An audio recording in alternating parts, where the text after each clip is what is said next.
여러분 안녕하십니까? 네, 가장 빠른 종합뉴스 뉴스큐 시작합니다. 이재명 대표 피습으로 연초 총선 전국은 일단 멈춤 국면이지만 물밑에선 술렁이는 분위기도 읽히고 있습니다. 이재명 대표는 회복에 집중하고 있고 피의자는 구속영장이 신청될 예정인데 속보를 바탕으로 정치부 기자와 함께 오늘은 지금까지의 상황 정리해 보겠습니다. 네, 뉴스큐 오늘 정치권 초대 손님은 나경원 전 원내대표입니다. 피습 사건, 또 한동훈 비대위 체제 등 주요 전국 현안들에 대해서 질문해 보겠습니다. 네, 그럼 부산경찰청을 연결해서 피습 관련 수사 속보로 시작하겠습니다. 수사를 통해서 60대 피의자, 범행에 있을 흉기를 개조하는 등 사전에 준비한 정황이 확인되기도 했습니다. 경찰은 피의자의 사무실 등을 압수수색하고 오늘 중 구속영장을 신청할 예정입니다. 취재기자 연결해서 수사 상황 알아보겠습니다. 차상은 기자. 네, 부산경찰청에 나와 있습니다. 네, 계획, 범행, 정황. 자, 이재명 대표를 습격한 피의자, 범행을 어떻게 준비한 것으로 파악되고 있습니까? 네, 60대 피의자 김모 씨가 이재명 대표를 공격할 때 쓴 흉기를 조사해보니 범행을 사전에 준비한 정황이 확인됐습니다. 경찰은 김 씨가 준비한 흉기의 외형이 원래와 달리 변형된 상태였다고 브리핑에서 밝혔습니다. 손잡이를 제거하고 그 자리에 테이프를 감아둔 상태였는데 범행을 쉽게 할 목적이었다는 게 경찰 판단입니다. 우발적인 범행보다는 계획범죄에 무게가 실리는 대목입니다. 경찰은 김 씨가 거주하는 충남 자택과 사무실에 대한 압수수색을 진행하고 통신 내역과 검색 기록도 살펴보고 있습니다. 구체적인 범행 동기와 경위, 계획 여부 등을 확인하기 위해서입니다. 김 씨의 동선도 조금씩 확인되고 있습니다. 범행 전날인 지난 1일 열차를 타고 부산을 방문한 김 씨는 그날 울산으로 갔다가 다시 부산으로 간 사실이 드러났습니다. 경찰은 김 씨가 홀로 움직인 것으로 보고 있는데 범행에 가담한 공범도 현재까지는 없는 거로 판단하고 있습니다. 이재명 대표를 습격한 정확한 이유는 아직 밝혀지지 않고 있습니다. 경찰은 이 대표를 살해할 의도가 있었다는 김 씨의 진술을 확보했지만 범행 동기에 대한 진술 내용은 더 확인할 부분이 있다며 공개하지 않았습니다. 또 김 씨의 정당 가입 여부는 정당들의 협조를 받아 절차대로 진행하고 있다고 밝혔습니다. 경찰은 오늘 중에 살인 미수 혐의로 김 씨에 대한 구속영장을 신청할 계획입니다.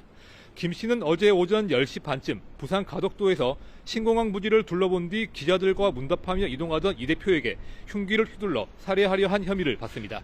지금까지 부산경찰청에서 YTN 차상입니다. 네, 그리고 이재명 대표 어제 병원에서 긴급 수술을 받은 뒤에 중환자실에서 이틀째 안정을 취하고 있습니다. 이 대표는 하루 한 번 가족만 면회가 가능한 것으로 알려졌는데요. 김부겸 전 총리도 병원을 찾았지만 이 대표를 직접 만나지 못하고 쾌유를 기원했습니다. 자세한 내용 취재기자 연결해서 알아봅니다. 안동준 기자. 네, 서울대학교 병원에 나와 있습니다. 네, 회복 중에 있는 이재명 대표 면회가 하루에 한 번밖에 안 된다고요? 네, 그렇습니다. 현재 상황에서는 하루 한 번 이 대표 가족만 면회가 가능한 상황인 것으로 알려졌는데요. 김부겸 전 총리도 오늘 낮 이곳 병원을 찾았지만 이 대표나 가족을 직접 만나지는 못하고 쾌유만 기원하고 돌아가야 했습니다. 직접 들어보시겠습니다. 환자분을 뵐 수는 없다라는 걸 알면서도 혹시 가족들이나 우리 옆에서 고생하는 당직자들한테라도 위로의 말씀을 전하려고 왔는데 역시 지금 아주 중환자실에 계셔서 뵐 수는 없었고. 김 전 총리는 먼저 병원에 도착한 당대표 비서실장 천준우 의원과 10여 분간 대화를 나눴는데요. 천 의원은 이 대표가 수술을 잘 마쳤고 중환자실에서 일반 병실로 옮기더라도 절대 안정을 취해야 하는 상황이라고 전했습니다. 이 대표가 피습을 당한 건 어제 오전 10시 반쯤이었습니다. 새해를 맞아 부산 가덕도에 있는 신공항 부지를 방문한 뒤 기자들의 질문을 받으며 차량으로 이동하고 있었는데요. 현장에 있던 60대 남성 김모 씨가 갑자기 이 대표에게 다가와 목 부분을 공격했고 이 대표는 피를 흘린 채 쓰러졌습니다. 목 부위에 1.5cm 길이의 상처를 입은 건데요. 주변에 있던 지도부와 당직자들이 곧바로 119에 신고했고 이 대표는 부산대학교 병원 권역외상센터로 이송돼 응급치료를 받았습니다. 이후 헬기로 서울 노들섬까지 이송된 뒤 구급 차량으로 이곳 서울대학교 병원 응급의료센터에 도착해 긴급 수술을 받았습니다. 2시간가량 혈관 재건 수술을 마친 이 대표는 곧바로 중환자실로 옮겨져 이틀째 안정을 취하고 있습니다. 민주당 박성준 대변인은 오늘 오전 YTN 라디오에 출연해 이 대표가 하루 한 번 정도 가족만 면회가 가능하고 어제는 이 대표 부인만 면회했다고 설명했습니다. 지금까지 서울대학교 병원에서 YTN 안동준입니다. 네, 대표 피습 이튿날 더불어민주당은 긴급 의원총회를 열고 후속 대응을 위한 대책기구를 설치하기로 했습니다. 가짜뉴스에 대해서는 2차 테러로 규정하고 법적, 정치적 대응에 나서겠다고 밝혔습니다. 취재기자 연결합니다. 임성재 기자. 네, 국회입니다. 네, 민주당 의원총회 내용 정리해 주시죠. 오전 10시 반부터 국회에서 소속 의원들이 참석한 가운데 긴급 의원총회가 열렸습니다. 논의는 50여 분간 비공개로 이루어진 뒤 공개회의로 전환됐습니다. 이 자리에서 민주당 의원들은 민주주의를 위협하는 모든 폭력에 반대한다는 내용의 입장을 발표했습니다. 특히 민주당은 이 대표 피습 사건 후속 대응을 위해 이 대책기구를 설치하기로 했습니다. 이 사건과 관련한 가짜뉴스를 2차 테러로 규정해 이 법적, 정치적 대응에 나서는 한편 이 경찰의 수사 상황에 왜곡이 없는지 살펴보겠다는 취지입니다. 사무총장께서 빠른 시일 내에 늦어도 오늘부터 해서 늦어도 내일까지는 기구가 구성돼서 발표될 수 있도록 하겠습니다. 이 기구는 어떤 수사 상황 또 이런 보도 등 2차 가해 등을 살펴볼 예정이고요. 또 당 지도부는 이재명 대표의 수술은 잘 끝나 이 중환자실에서 회복 중이지만 오늘 내일 상황을 좀 더 지켜봐야 한다고 설명했습니다. 그러면서 이 대표가 언제까지 병원에 있을지는 알 수 없지만 이 당무는 차질 없이 집행할 수 있도록 의원들과 의견을 모았다고 강조했습니다. 현재 이 대표에게 흉기를 휘두른 60대 남성의 당적 등 이 신상과 관련해 여러 추측이 나오는 상황인데요. 민주당은 이와 관련해 경찰에 임의 제출 형식으로 피의자의 당적 여부를 확인해줬다고 밝혔습니다. 한 점의 의혹이나 논란거리가 없이 명명백백하게 수사 당국에서 밝혀져야 한다고 생각을 합니다. 끔찍한 테러에 대한 동기 그리고 목적, 피의자의 정치 행적 이런 부분들이 다 낱낱이 다 밝혀져야 한다고 생각을 합니다. 이런 가운데 이번 주 잇따라 예고됐던 이낙연 전 대표의 탈당 선언과 이 비주류 의원 모임인 원칙과 상식의 거취 결단 시기는 잠정 연기됐습니다. 네, 국민의힘은 제1야당 대표 피습 사태 파장을 예의주시하는 분위기죠. 어제 이재명 대표 피습 직후 국민의힘은 정치 테러는 안 된다는 메시지를 거듭 강조하고 있습니다. 국민의힘은 오늘도 민주당과의 정치 공방을 자제하며 이 상황을 주시하는 분위기입니다. 특히 오늘 오전 한 위원장은 윤석열 대통령이 주최한 신년 인사회에 참석했는데요. 이 한 위원장은 어제에 이어 다시 한번 이재명 대표 피습 사태에 대한 모든 폭력을 강력하게 반대한다는 뜻을 분명히 했습니다. 모든 폭력을 강력하게 반대할 뿐만 아니라 진영과 상관없이 피해자의 편에 서서 행동하는 사람들입니다. 우리 국민의힘과 우리 지지자들 모두 같은 마음으로 이재명 대표님의 쾌유를 기원합니다. 행사 공개 발언에서 여야가 첨예하게 갈등을 빚고 있는 이 김건희 여사 관련 특검법 등 현안에 대해서는 언급하지 않았습니다. 국민의힘은 다만 이 사건 피의자의 정당 가입 이력을 둘러싼 논란에 대해 이 양극단의 혐오 정치를 몰아가려는 불필요한 논쟁은 지금 상황에 어떤 도움도 될 수 없다고 강조했습니다. 이어 4년 전인 2020년 이 탈당한 피의자와 같은 이름의 인물이 있지만 동일 인물인지 단정할 수 없다며 마치 사실인 양 정치적으로 왜곡하는 건 지양해야 한다고 덧붙였습니다. 어제의 피습 사건은 민주당을 넘어 대한민국 민주주의 전체의 불행한 오점으로 기록될 것입니다. 범행 동기와 과정이 철저하게 규명되어야 하는 것은 물론입니다. 어제 일정을 최소화했던 한 위원장은 오늘 오후에는 대한노인회를 방문합니다. 이 노인비하 논란을 빚은 민경우 전 비대위원 발언을 사과하기 위해서인데요. 당 일각에선 비대위 출범 직후 불거진 위원 인선 문제 등이 이른바 한동훈 컨벤션 효과를 반감시키는 것 아니냐는 우려의 목소리도 나오고 있습니다. 지금까지 국회에서 전해드렸습니다. 윤석열 대통령은 테러가 자유민주주의의 적이라며 이재명 대표의 빠른 쾌유를 기원했습니다. 네, 윤 대통령과 이 대표는 당초 청와대 영빈관에서 열린 신년 인사회에서 만날 예정이었지만 어제 피습 사건으로 불발됐는데요.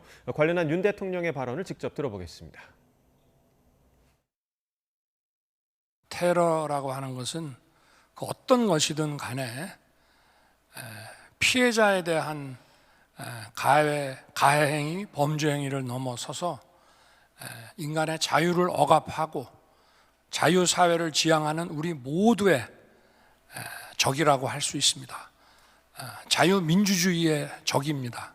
우리 모두 정말 하나된 마음으로 피해자를 위로하고 같은 마음으로 단호하게 대응해야 된다고 생각합니다. 우리 모두 이재명 대표의 빠른 쾌유를 기원합시다.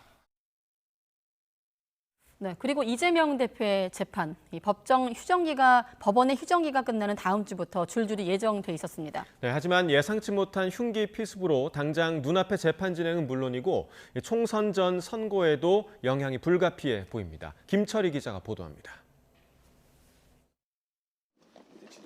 민주당 이재명 대표가 피고인으로 출석해야 하는 형사 재판은 크게 세 가지입니다.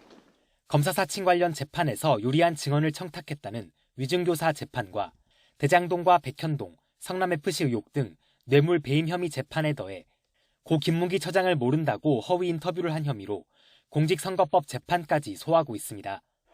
2주간의 법원 휴정기가 끝나는 다음 주부터는 새 재판을 동시에 받기 위해 많게는 한 주에 3차례씩 서초동을 찾아야 하는 상황입니다. 당장 다음 주 월요일에는 위증교사 재판 첫 공판이 잡혀 있고 화요일과 금요일에는 대장동, 성남FC 재판이 예정돼 있습니다. 한 주 뒤 금요일에도 공직선거법 재판에 출석해야 합니다. 형사재판 피고인은 반드시 공판에 출석하는 게 원칙이지만 예기치 못한 피습 여파로 숨가쁘게 이어지는 재판에 예정대로 나올 수 있을지 불투명해졌습니다. 핵심 증인인 유동규 전 성남도시개발공사 본부장의 교통사고로 한 차례 늦춰진 대장동 재판은 또다시 이 대표 입원이란 돌출 변수를 마주하게 됐습니다. 비교적 쟁점이 간단해 총선 전 선고 여부에 관심이 쏠렸던 위증교사 재판 진행 역시 적잖은 영향을 받을 것으로 보입니다. 반환점을 지난 선거법 재판의 경우 피고인 없이 이어갈 수 있지만 다음 달 법관 정기 인사도 예정돼 있어 조기 결론을 장담하기 어렵습니다. 이에 대해 이 대표 변호인 측은 정확한 건강 상태를 확인한 뒤 기일 변경 등 추가 대응 여부를 결정할 예정이라고 밝혔는데 이 대표가 1심 선고라는 수면 아래 재판 리스크를 4월 총선 전엔 일단 비껴갈 가능성이 커졌다는 분석이 나옵니다. YTN 김철입니다. 네, 이재명 대표 피습 이후 예고됐던 정치권의 주요 일정들이 잠시 멈춘 가운데 여야도 향후 전국에 미칠 파장에 촉각을 곤두세우고 있습니다. 예상치 못한 돌발 변수의 전국은 어떻게 흘러갈까요? 오늘은 예고한 대로 나경원 전 국민의힘 원내대표와 전국 현안들 이런저런 대화 나눠보겠습니다. 네, 오랜만에 뵙겠습니다. 네, 안녕하세요. 오래간만입니다. 네, YTN에서 오랜만에 뵙는데 네. 사실 유튜브에서도 저는 뵙고요. 활발하게 좀 활동하시는 것 같은데 아까 마이크 차시면서 세세한 건 잘 몰라 이러셨거든요. 네, 어떤 의미인가요? 사실은 제가 중앙 정치하고 거리를 많이 두고 있었죠. 그래서 언론 인터뷰를, 텔레비전 인터뷰를 진짜 오래간만에 왔는데요. 강서구 선거 때 조금 잠시 도와드리려고 나왔었고 한 2달 만에, 2달 넘게 만에 처음이고요.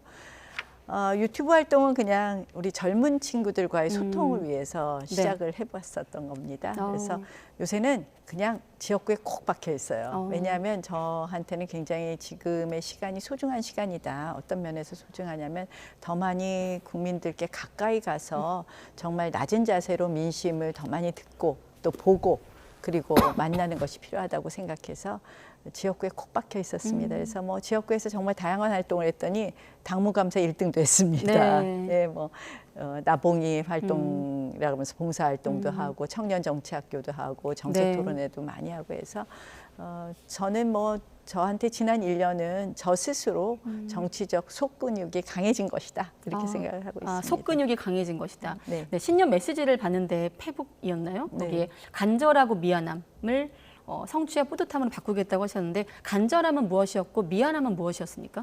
미안함은 지난 1년 정치권이 국민들에게 여야를 막론하고 그렇게 만족할 만한 점수를 받지 못한 것 같습니다.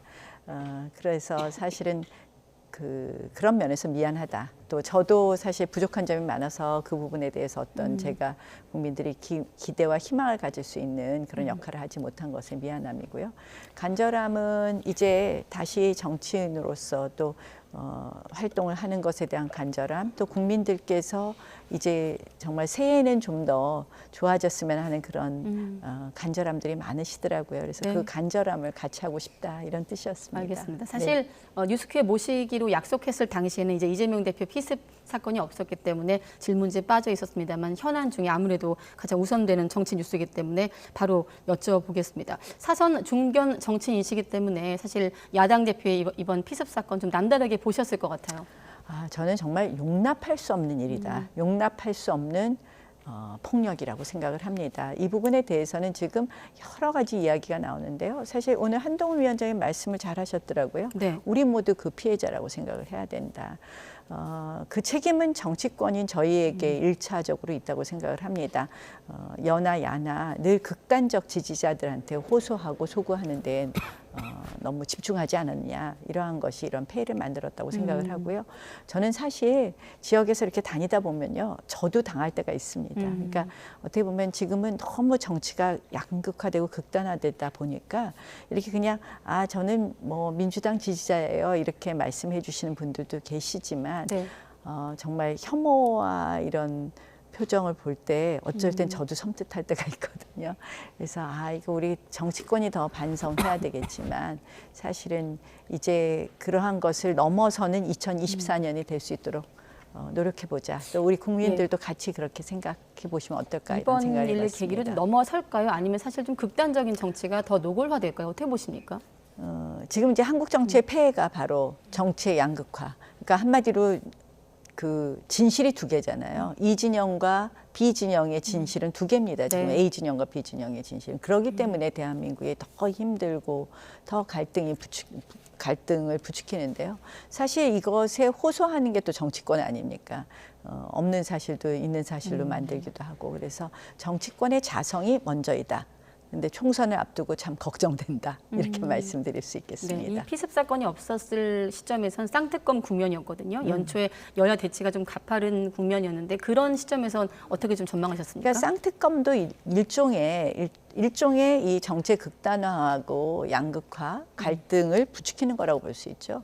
실질적으로 지금 뭐 수사가 이미 10년 전의 사건에서 이미 그 윤석열 검찰총장 시대에 윤석열 검찰총장을 배제하고 네. 톨톨 털었던 사건이고, 뭐 또 하나는 수사가 지금 진행 중인 사건이고, 또 내용을 보면 한마디로 그 지금 뭐 이렇게 명확하지 않잖아요. 네. 김건희 여사와 관련된 건 뭐든지 수사하겠다 이런 거는 한마디로 뭐 반헌법적인 부분도 있지만 이 총선용이라는 것이 명백하거든요. 그래서 이런 식의 어떻게 보면 정치 자체가 정치의 극단화하고 갈등화를 더 심화시킨다. 그래서 이러한 부분도 역시 안타까운 일입니다.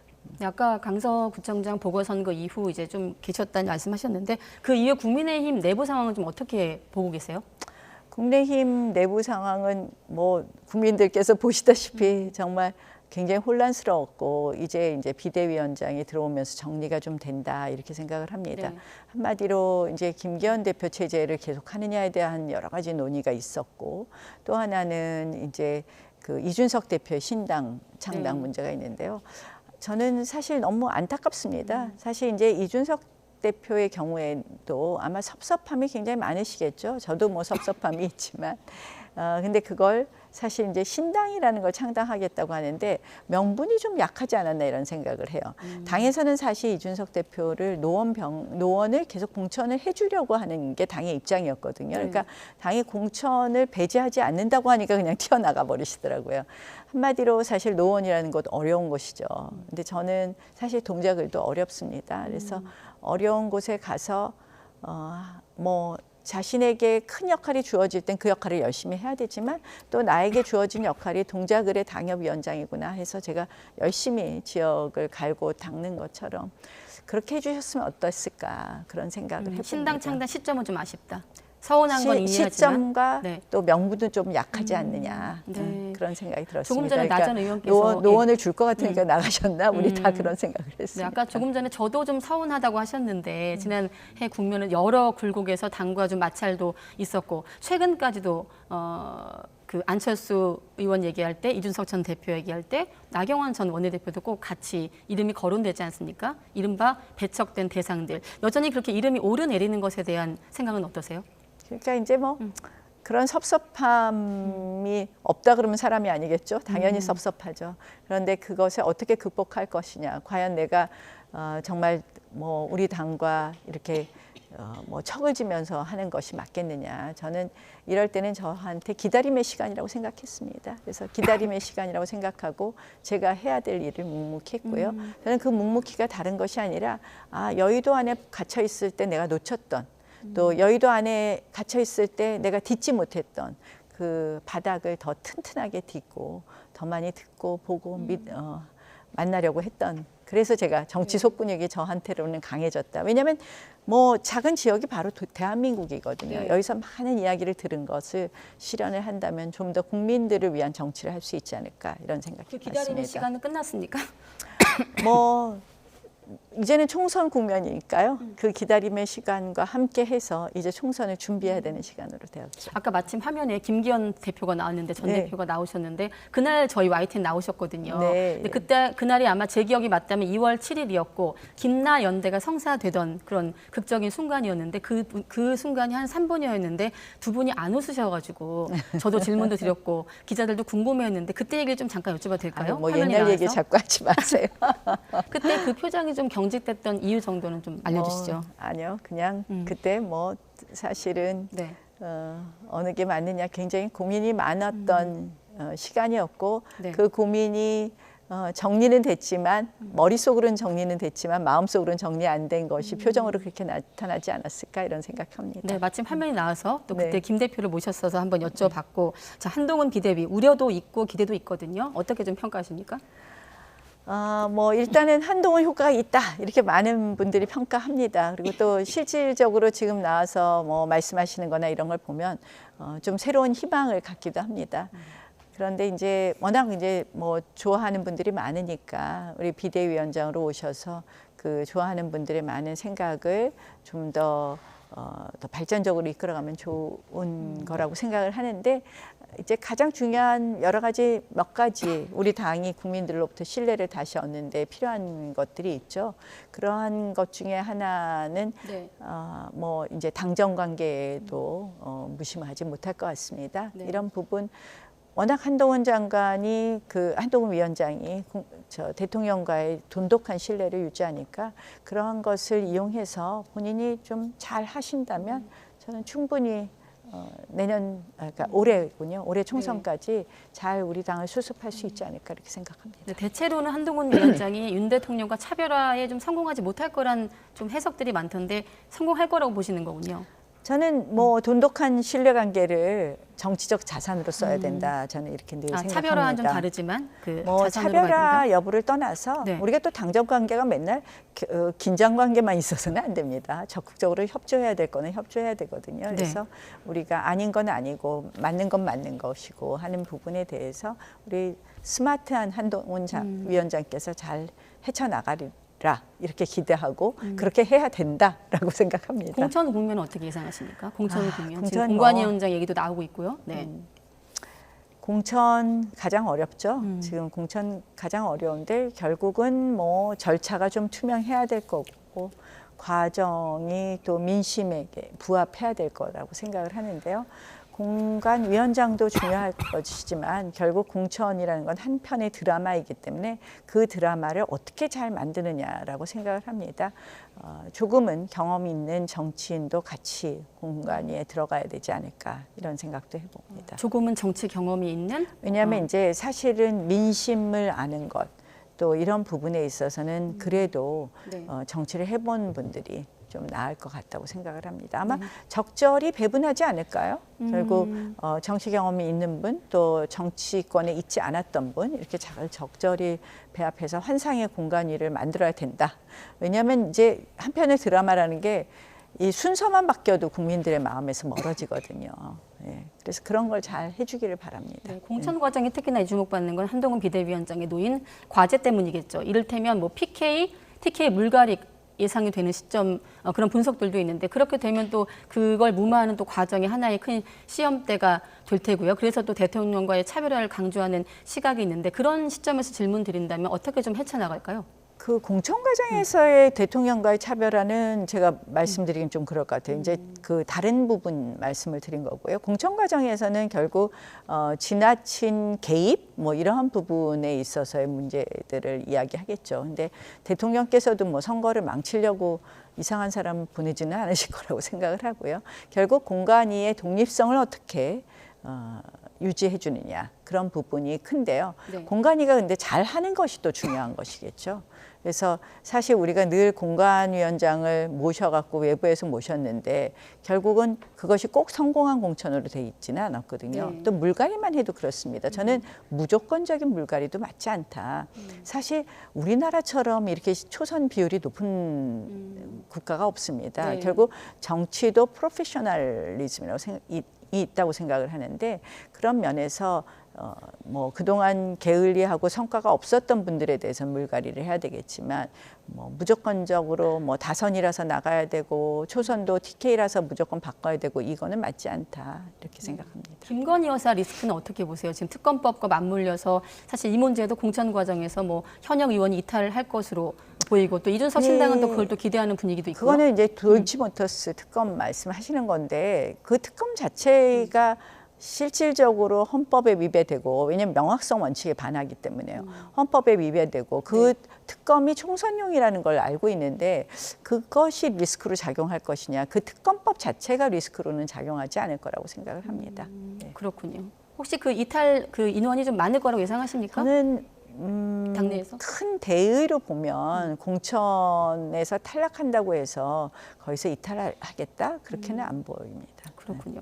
며칠 전에 제가 마침 김종인 전 위원장 인터뷰를 했는데 이준석 신당이 좀 파급력이 있을 거라고 예상하시더라고요. 나 전 대표께서는 어떻게 좀 예상하십니까? 김종인 위원장이 당연히 그렇게 하시겠죠. 이준석 신당을 비롯한 신당의 배후에 또 이렇게 큰 그림을 그리고 계신 분이 김종인 위원장이니까 당연히 그렇게 말씀하실 텐데 제가 보기에는 이준석 신당의 효과는 그리 크지 않다 이렇게 봅니다.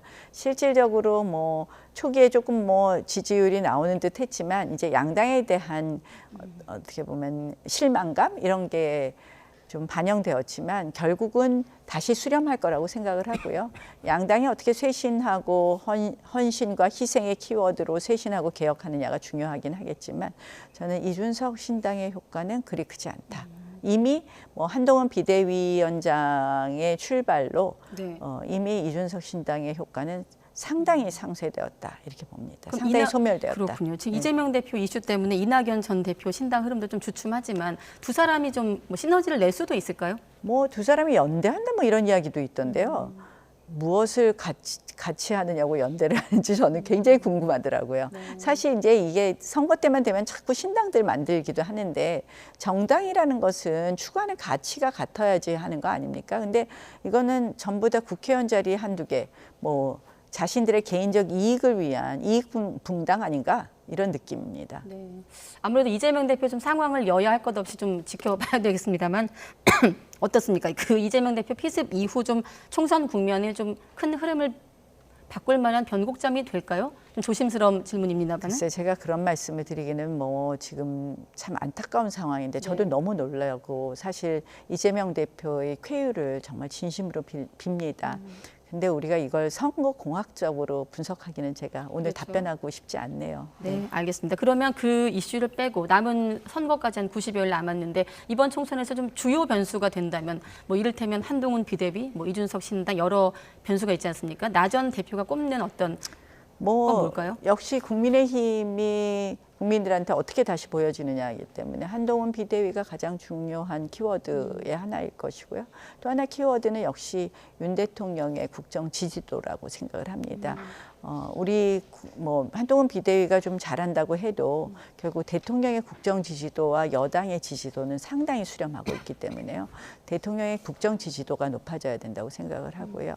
특히 이제 경제가 어렵지 않습니까? 이런 부분이 저희한테 굉장히 악재로 작용하는 것 같습니다. 지지율 얘기하면서 계속해서 나오는 대목이 용산의 인식 변화거든요. 물론 비판적인 시각에서 용산의 인식 변화를 요구하는 목소리에 대해서는 어떻게 보세요? 당 인사로서. 뭐 이제 새로 또 진영이 짜지고 있지 않습니까? 네. 뭐 대통령 실장도 바꾸고 하니까 사실은 용산에 몇 가지 뭐 실전 포인트도 당연히 있었다고 보고요. 앞으로 좀 잘해 주시기를 우리 모두 기대하고. 실전 또 포인트는 어느 지점일까요? 뭐 작년에 몇 번 그런 게 있었던 것 같아요. 저는 네. 뭐 가장 최근에 네. 기억나는 거는 뭐 부산 엑스포 실패했다고 왜 또 떡볶이 이 재벌 총수와 떡볶이 그리면 저는 영 마음에 안 들더라고요. 그런 게 좀 아쉬웠다. 네. 네. 그건 이제 아주 사소한 거고요. 뭐 여러 가지를 생각할 수 있겠죠. 네. 네. 승부처는 어디로 좀 꼽고 계세요? 우리의 승부처? 결국은 서울, 경기, 인천에서 승부가 갈리겠죠. 결국 서울, 경기, 인천의 민심이 제일 중요한데 네. 조금 서울, 경기, 인천을 많이 아시는 분들 또 그런 분들이 좀 같이 비대위에 합류하시면 어떨까 이런 생각은 좀 해봤는데 이미 이제 비대위 구성은 끝났고요. 그래서 그런 부분이 잘 반영될 수 있도록 비대위원장께서 좀 해주셨으면 하는 그런 바람입니다. 거야를 맞아서 사실 또 정부 여당이 좀 힘든 시간을 보냈지 않습니까? 한 1년 반 정도. 의석수 관련해서 혹시 개인적으로 이 정도는 좀 우리가 확보해야 앞으로 좀 전국 운영이 안정되겠다 이렇게 갖고 계신 숫자가 있을까요? 뭐 지금 마음은요. 사실 단 한 석이라도 우리가 많았으면 하는 그런 마음입니다. 왜냐하면 네. 지금 뭐 그 언론 제목도 그렇게 뽑히더라고요. 한동훈 효과는 있는 것 같은데 판세는 변화가 없다. 뭐 이런 게 있고 실질적으로 현장에서 봤을 때도 크게 막 뭐 민심이 요동친다 이런 거는 많이는 못 느끼겠습니다. 그래서 사실은 저희가 너무 힘들었기 때문에 거대 야당 때문에 그래서 저희가 한 석이라도 많은 다수당이 되기를 간절히 소망합니다. 네, 짧게만 아까 동작을이 좀 위협적이라고 말씀하신 건 어떤 의미인가요? 동작을은 네. 워낙 이제 전통적으로 민주당세가 강합니다. 물론 이제 정몽준 의원하고 저하고 몇 번 거기서 당선이 되긴 했지만 네. 기본적으로는 민주당세가 센 곳으로 이렇게 분류가 되죠. 그래서 더 열심히 하려고 하고 있습니다. 그래서 네. 제가 24, 25 크리스마스 때는요 성탄 앞두고는 이 뭐 예배 미사 뭐 제 종교는 있지만 그래도 다 참석해 드려야 되는 거니까 네. 그래서 제가 17군데 갔습니다. 그래서 예. 그 정도로 하여간 열심히 뛰고 있습니다. 네, 알겠습니다. 오늘은 나경원 국민의힘 전 원내대표와 함께했습니다. 새해 복 많이 받으시고 고맙습니다. 네, 새해 복 많이 받으세요.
네, 유동성 위기로 워크아웃을 신청한 태영건설이 채권단을 상대로 자구 계획을 설명합니다. 채권단 75% 동의를 얻어야 워크아웃 절차가 진행될 수 있는 만큼 이들을 설득할 만한 자구책을 내놓을지 관심입니다. 취재기자 연결해서 자세한 내용 알아봅니다. 윤혜리 기자. 네, 경제부입니다. 네, 지금 이 시각 산업은행에서 태영건설 채권단 설명회가 진행되고 있죠? 네, 그렇습니다. 태영건설은 오늘 오후 3시부터 주 채권은행인 KDB 산업은행 여의도 본점에서 채권자들을 상대로 설명회를 진행하고 있는데요. 이 자리에는 태영그룹 창업주이자 태영건설 유동성 위기로 5년 만에 최고 경영자 자리에 복귀한 윤세영 회장과 그의 아들인 윤성민 태영그룹 회장이 함께 참석했습니다. 설명회에 참석한 채권단만 400여 곳에 달하는데요. 윤세영 회장은 채권단을 상대로 워크아웃을 신청할 수밖에 없었던 이유를 설명하고 워크아웃에 동의해달라는 설득을 이어갈 것으로 보입니다. 무엇보다 태영건설이 채권단을 설득할 수 있을 만큼 만족할 만한 자구책을 내놓을 수 있을지 관심입니다. 우선 자구책에는 태영그룹 지주사인 TY홀딩스가 보유한 계열사 가운데 종합환경기업 에코비트와 골프장 운영업체 블루원 등을 매각하는 방안이 포함될 것으로 보입니다. 또 윤세영 회장 등 경영진 일가가 계열사 매각 대금을 바탕으로 사재를 출연하는 방안도 담길 것으로 알려졌습니다.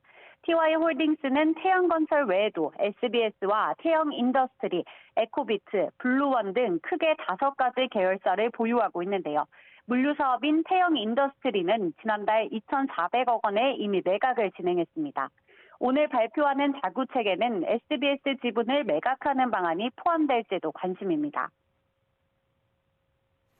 네, 그런데 태영건설이 벌써부터 채권 상환 계획을 제대로 이행하지 않고 있다. 이런 불만이 제기되고 있죠.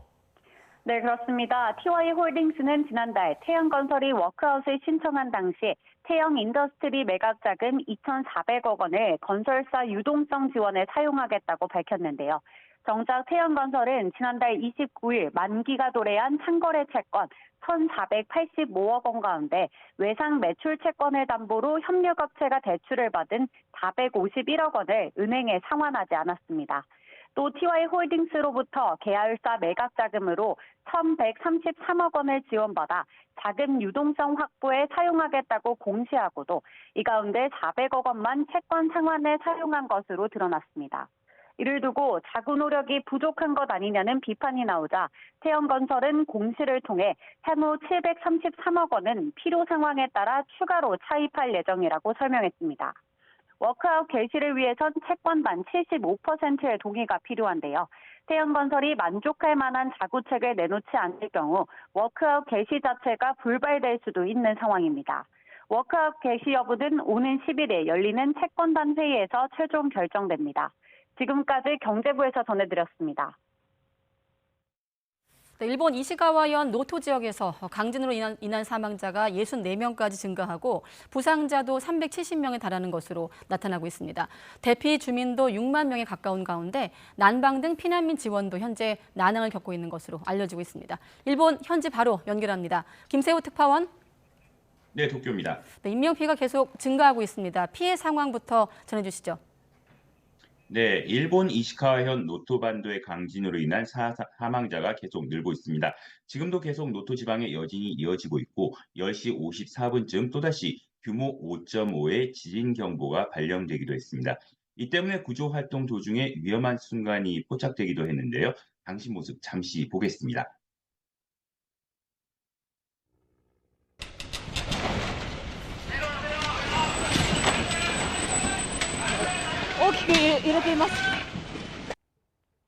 네, 이시카와 현 당국은 현재 강진 사망자가 64명으로 집계됐다고 발표했습니다. 부상자 수는 이시카와 현과 인접 지역 등을 포함해 370명에 이른다고 NHK 방송 등이 보도했습니다. 일본 정부는 무너진 건물 아래서 기다린 사람들이 아직 다수 있다며 구조가 필요한 피해자 정보가 130여 건이 있다는 정보를 받았다고 밝혔습니다. 특히 거동이 불편한 고령자들이 미처 대피하지 못한 사례도 상당한 것으로 보입니다.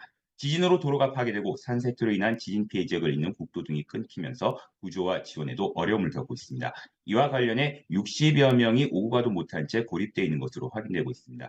통신 장애까지 겹치면서 일본 정부 역시 정확한 피해 규모와 정보를 파악하는 데 어려움을 겪고 있습니다. 엎친 데 덮친 격으로 내일까지 노토반도를 비롯한 지진 피해 지역에 하루 동안 최대 50mm 이상 비가 예상되고 있습니다. 이 때문에 지진으로 집안이 약해져 있어 산사태까지 우려되고 있습니다. 네, 대규모 피난민들에 대한 지원도 난항을 겪고 있는 것으로 보이는데 현지 피난민들 상황도 알려주시죠. 네, 현재까지 피난민은 5만 7천여 명으로 파악되고 있습니다. 하지만 앞서 언급한 대로 도로 곳곳이 끊겨 있는 상태여서 보호품 도달이 원활하지 못한 상태입니다. 특히 겨울인데다 비까지 내리면서 난방이 시급한 상황인데요. 피난민들은 주변 학교로 대피한 경우가 많은데 교실 자체에 난방이 설치되어 있지 않은 데다 담요 등이 충분치 않아서 체육관 매트리스 등을 활용하고 있는 실정인 것으로 전해지고 있습니다. 무엇보다도 피난민들은 지진에 의한 트라우마를 호소하고 있습니다. 피난민들 발언 직접 들어보겠습니다. それはみんなねトラウマがあってねちょっと揺れたらもう神経質ですから私もそうでしたけどみんなそうでした自由が利かないというかね制限されて我慢をしなくちゃならない生活ですねこれは一番苦しいですわ 일본 정부는 구조와 구호품 지급을 위해 자위대 인력 만여 명을 투입한 상태입니다. 육로가 원활하지 못한 만큼 항공편 등을 통해 구호품을 나르고 있지만 여전히 역부족인 것으로 보입니다. 기시다 총리는 피해자 구조와 구호품 지급 등은 시간을 다투는 문제인 만큼 총력을 다할 것을 관계부처에 지시했습니다. 지금까지 도쿄에서 전해드렸습니다. 네, 이렇게 규모 7.7의 강진이 발생한 일본 서해에서 여진이 이어지고 있는 가운데 전문가들은 인접 지역에서 또 다른 대형 지진이 발생할 가능성이 있다고 경고하고 있습니다. 과거 다른 사례를 봤을 때 계속 추이를 지켜볼 필요가 있다는 건데 이어서 들어보겠습니다. 하나의 단층이 움직였을 때 주변의 단층을 자극할 수 있습니다. 네네. 이것은 일반적인 여진과는 다른 또 다른 지진을 유발하는 것이기 때문에 가장 최근에 있었던 튀르키예 지진도 7.8, 7.5 지진이 몇 시간에 걸쳐서 일어났고 일본의 그 2016년 구마모토 지진도 네. 이틀에 걸쳐서 큰 지진이 2번 일어났거든요. 네. 이런 연쇄적인 지진에 대해서 저희가 조금 더 주목을 해야 되는 거죠. 지금 이번 지진이 일어난 그 노또 반도 아래에 있는 그 수주오키라는 단층이 있는데 예. 이 단층 또한 작은 여러 개의 단층들이 이루어진 집합체거든요. 예. 시스템이기 때문에 아마 일본 정부에서도 또 다른 지진이 일어나지 않을까라는 우려와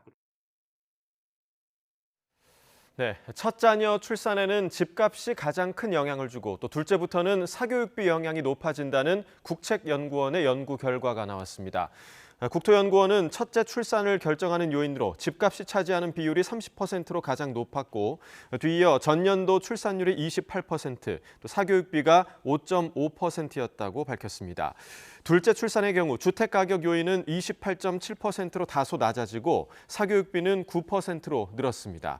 셋째 자녀 역시 주택가격 요인이 27.5%로 더 줄고 사교육비는 14.3%로 증가했습니다. 자, 출산을 주저하게 하는 요인에 대해서 방금 들으셨는데요. 오늘의 앵커 리포트, 학생들의 인터뷰 장면 보시면서 시작해 보도록 하겠습니다.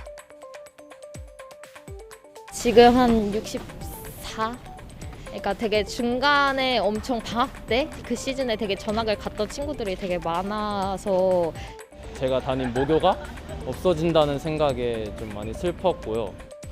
왜 하필이면 내가 다니고 있는 학교가 폐교가 되는 걸까 이런 생각이 딱 들어서 네, 꼭 1년 전에 YTN과 인터뷰를 했던 이 학생들, 오늘 졸업식을 마지막으로 이제 돌아갈 모교가 사라졌습니다. 서울 소재 일반 고등학교 가운데 처음으로 이 도봉고등학교가 폐교되기 때문입니다.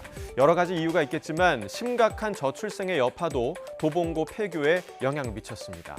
이 도봉고처럼 문을 닫은 학교, 전국에서 한두 곳이 아닙니다.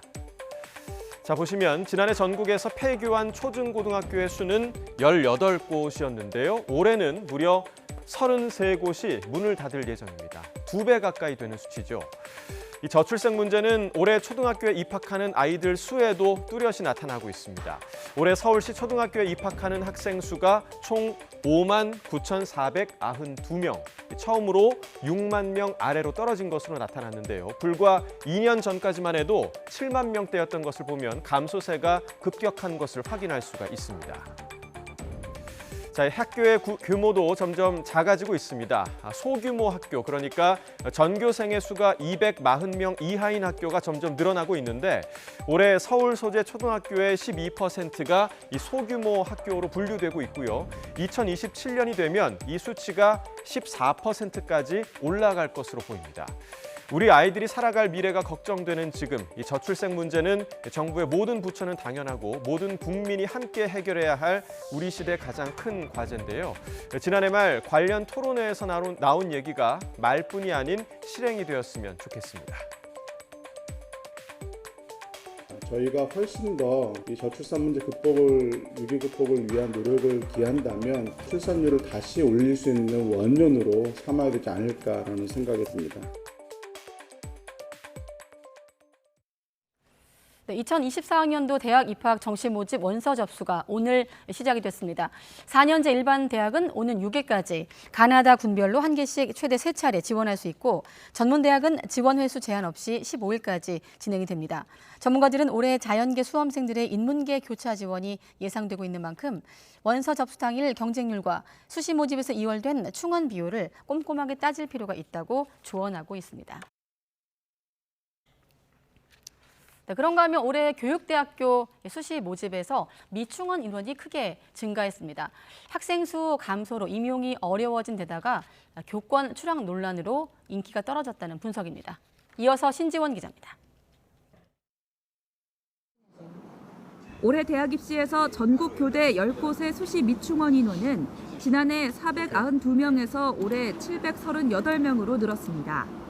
일반 대학 초등교육과까지 합하면 올해 수시 모집 미달률이 30%가 넘습니다. 서울교대는 수시에서 185명을 모집했는데 최종 36명만 등록했고 경인교대 미충원 인원은 105명으로 지난해보다 3배 이상 늘었습니다. 진주교대는 수시 모집 정원 208명 중 58명만 등록해 미달 인원이 70%대에 달했고 춘천교대와 전주교대의 미달률도 각각 60%가 넘습니다. 지난해보다 수시 미충원 인원이 2배에서 3배까지 늘었을 만큼 교대 인기가 시들해진 겁니다. 지난해 서희초 교사 사망을 계기로 교권 추락의 현실이 드러나고 학령 인구가 감소하면서 교사 임용 자체가 어려워진 게 원인으로 꼽힙니다. 사회 전반적으로 저출생 문제가 심각해서 교사 정원을 줄여나가고 있는 거랑 교원 임용이 잘 되지 않는 것이 제일 큰 것 같고요. 교사의 복지 이런 게 좋지 않다는 게 실제로 정부는 올해부터 교사 임용 규모를 단계적으로 줄여 2027년까지 초등교원은 27%, 중등교사는 최대 29% 감축한다는 계획입니다. 지원자가 줄면서 수능 최저학력 기준을 맞추지 못해 탈락한 경우도 크게 늘었습니다. 수능 4과목 합계 9등급 이내를 요구한 서울교대 미충원 인원이 가장 많았던 반면 최저 기준이 없는 교대들은 미달 인원이 지난해와 비슷하거나 오히려 줄기도 했습니다. 일반 대학으로 붙었을 때는 일반 대학으로 빠져나갔다는 얘기가 되고 지원자들도 예전보다는 조금 수능 수준이라든지 이런 부분들이 전반적으로 하락되어져 있다. 교대 기피 현상으로 상위권 학생 지원이 줄면서 일부 대학은 수시 모집에서 수능 최저학력 기준을 없애는 방안까지 검토하고 있습니다. YTN 신지원입니다. 네, 국내 최대 게임사 넥슨 코리아가 메이플 스토리 게임의 확률형 아이템의 확률을 조작했다가 116억 원의 과징금을 물게 됐습니다. 확률을 떨어뜨려 놓고도 이용자들에게 알리지 않거나 변동이 없었다고 거짓말을 했다는 이유입니다. 이승은 기자가 보도합니다. 2003년 출시된 넥슨의 메이플 스토리입니다. 캐릭터 장비의 능력을 높이기 위해서는 큐브 구입이 사실상 필수적입니다. 어떤 능력이 있는지 운에 맡겨야 하는 확률형 아이템으로 하나에 1,000원에서 2,000원대인 큐브를 1년에 2억 8천만 원어치 산 사람도 있을 정도입니다. 2021년 확률형 아이템 정보 공개 문제가 불거져 공정위가 직권조사한 결과 넥슨이 2010년 이후 10년간 확률을 조작해온 것이 드러났습니다. 출시할 때보다 기능 출현 확률을 떨어뜨렸고 이용자들이 선호하는 중복 기능 출현 확률을 0%로 만들어버린 겁니다. 문제는 이런 점을 알리지 않거나 기존과 같다고 거짓 공지한 점입니다. 슬롯 머신으로 따지면 777 잭팟이 절대로 터지지 않도록 조작해놓고 그 사실을 유저에게 전혀 공지하지 않았습니다. 인형 뽑기로 비유하자면은 분명 좋은 인형이 많이 나온다고 이벤트를 약속하였으면서 잠정적으로 이미 확률을 낮춰놓았기 때문에 저는 결국 그 점에 있어서 완전 이중으로 속은 것이죠. 버블파이터 게임에서도 소비자들을 속인 행위가 적발됐습니다. 공정위는 넥슨에 향후 금지 명령과 함께 과징금 116억 원을 부과했습니다. 전자상거래법 적용 사례 중 가장 많은 액수입니다. 2018년에도 확률형 아이템으로 제재를 받은 적이 있고 장기간이었다는 사유가 고려됐습니다. 이번 조치는 국내 온라인 게임사들의 주된 수입원으로 자리매김하고 있는 확률형 아이템과 관련하여 공정한 거래에 기반이 되는 소비자 선택권 보장을 위해 제공되어야 하는 중요 정보의 기준을 제시하였습니다. 확률형 아이템 정보 공개는 개정 게임산업법이 시행되는 오는 3월부터 의무화됩니다. 넥슨은 소급 처분은 게임 산업을 위축시킬 것이라며 이의 신청을 하거나 사법부 판단을 받는 방안을 검토하겠다고 밝혔습니다. 공정위는 소비자에게 불리한 사항을 알리지 않았다면 공개 의무와 상관없이 법 위반이라고 반박했습니다. 또 확률 조정은 할 수 있지만 그 내용은 소비자에게 당연히 알려야 한다고 강조했습니다. YTN 이승은입니다. 고 이선균 배우를 협박해 돈을 뜯은 혐의로 구속된 28살 여성 A씨가 아동학대 혐의로 고발당했습니다. A씨는 지난달 28일 E씨를 협박해 5천만 원을 뜯은 혐의로 구속 전 피의자 신문을 받으면서 만 1살의 아이를 데려와 논란을 빚었는데 협회는 가명을 구걸하기 위해 아이를 정서적으로 학대한 행위라고 주장했습니다. 오늘 아침 8시 20분쯤 전남 여수시 돌산도 동쪽 4.4km 바다에서 6톤짜리 어선에서 불이 났습니다. 여수해양경찰서는 경비함정을 급파해 바다에 떠있던 한 명을 구조했지만 호흡과 맥박이 없는 상태였습니다. 또 배에 있던 다른 승선원 한 명은 건강한 상태로 민간 구조선에 의해 구조됐습니다. 오늘 오전 8시 45분쯤 충북 진천군 문백면에서 굴삭기를 실은 화물차가 LPG 충전소 충전기를 들이받았습니다. 이 사고로 충전기에서 가스가 일부 새어나왔지만 충전소 측이 가스 밸브를 잠그고 소방당국이 물을 뿌려 가스를 흩어지게 해 2차 사고는 발생하지 않았습니다. 경찰은 경사면에 차를 세워뒀는데 사이드 브레이크가 풀린 것 같다는 운전자의 진술을 토대로 사고 원인을 조사하고 있습니다. 근로자에게 일한 대가를 주지 않는 임금 체불이 해마다 1조 원 넘게 발생하고 있습니다. 영세 사업장에서 자주 발생하는 만큼 취약계층의 생계를 위협하는 심각한 문제가 될 수 있어 정부가 대책 마련에 집중하고 있습니다. 김평정 기자입니다. 냉장고 딤체로 유명한 대유 위니아 그룹의 박영우 회장은 지난해 10월 국회 국정감사에 증인으로 불려 나왔습니다. 당시 직원에게 져야 할 임금과 퇴직금 등이 수백억 원 밀려 있었기 때문입니다. 법적인 한도 내에서 최대한 노력을 하고 있습니다. 그래서 저희가 사적인 저희 골프장을 제가 매각을 하고요. R&D 부분에 있는 성남에 있는 사옥을 매각을 할 생각입니다. 그다음에 멕시코 공장을 지금 저희가 매각을 하고 있는 지가 1년이 넘었습니다. 이 같은 임금 체불은 최근 10년 동안 해마다 1조 원 넘게 발생하고 있습니다. 정부가 지난해 연말 임금 체불이 의심되는 기업 130여 곳을 기획 감독했을 때도 70%가 사실로 드러났고 체불 규모는 91억 원이나 됐습니다. 임금 체불이 발생하는 가장 큰 원인은 영세 사업장을 중심으로 상습적으로 임금을 주지 않는 경우가 많기 때문입니다.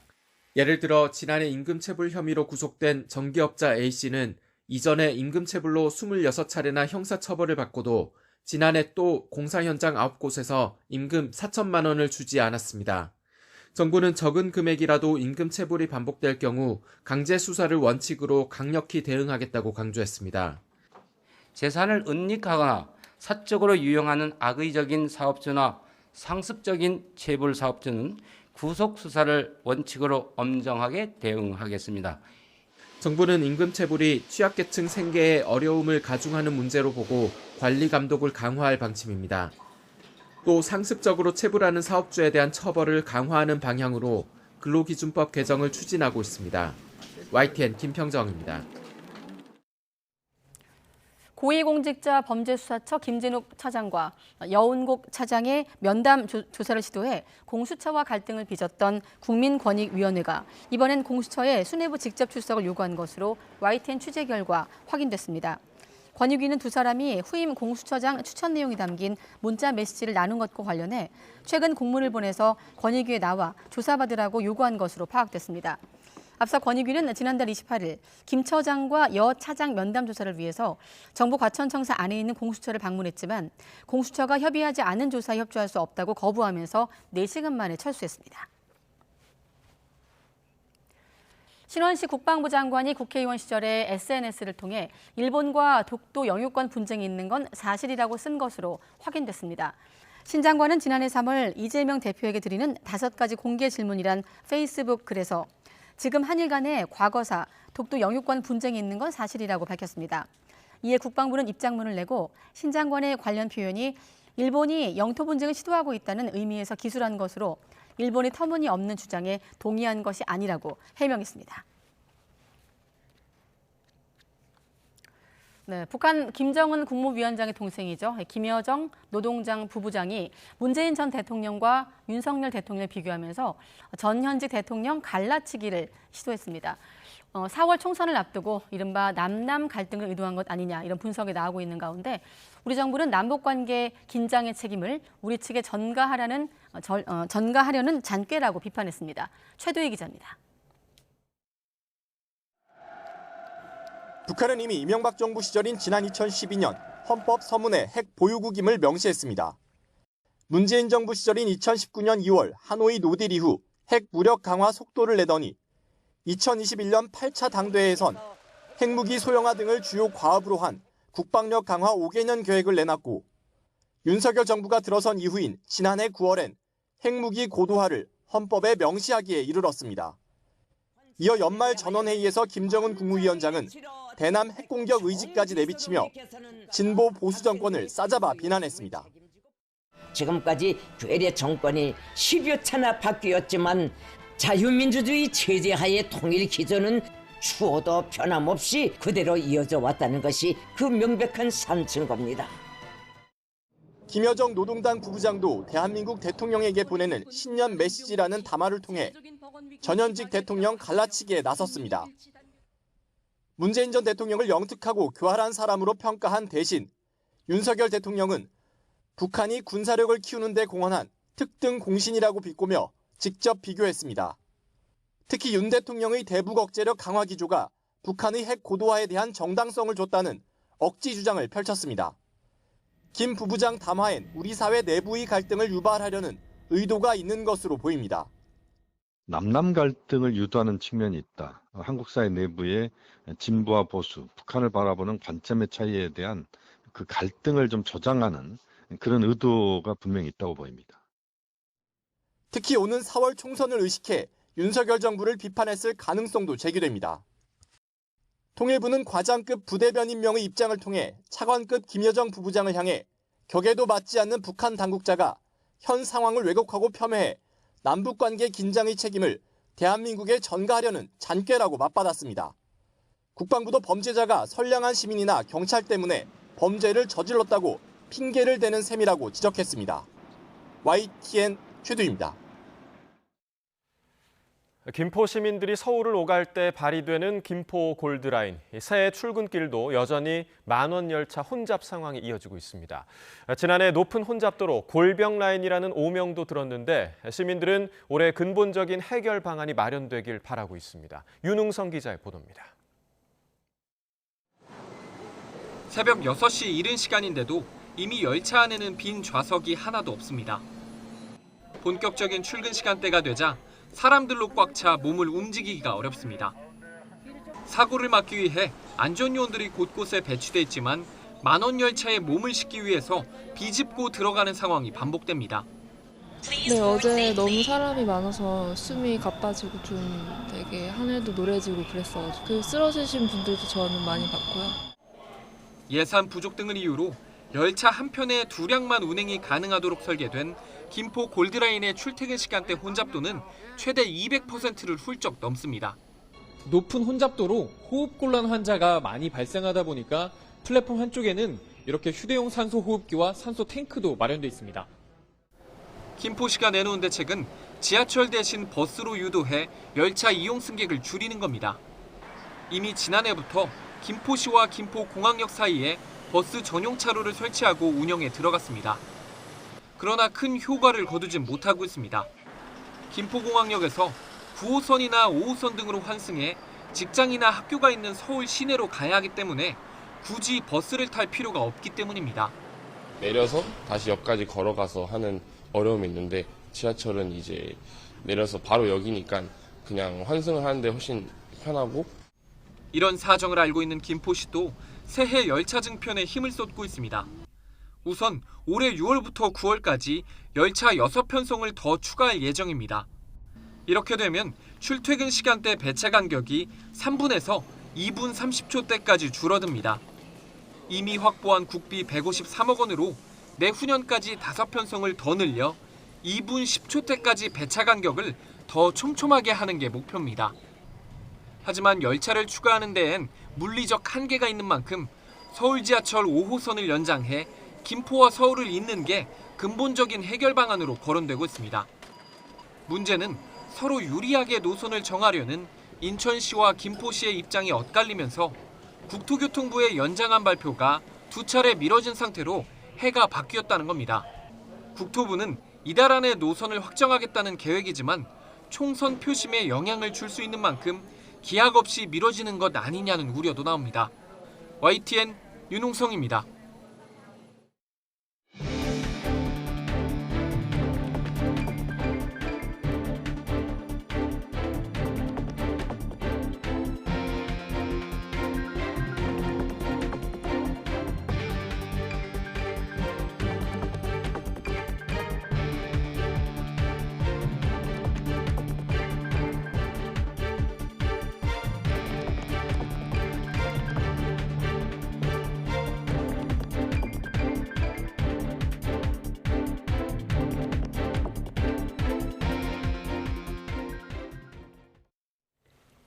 YTN 뉴스큐 이어가겠습니다. 민주당 이재명 대표 피습으로 과거 유력 정치인에 대한 공격 사건들도 다시 조명을 받고 있습니다. 네, 대부분 10년이 넘는 중형을 선고받았는데 검찰은 이번에도 특별수사팀을 구성해 철저히 진상을 규명하겠다고 밝혔습니다. 홍민기 기자입니다.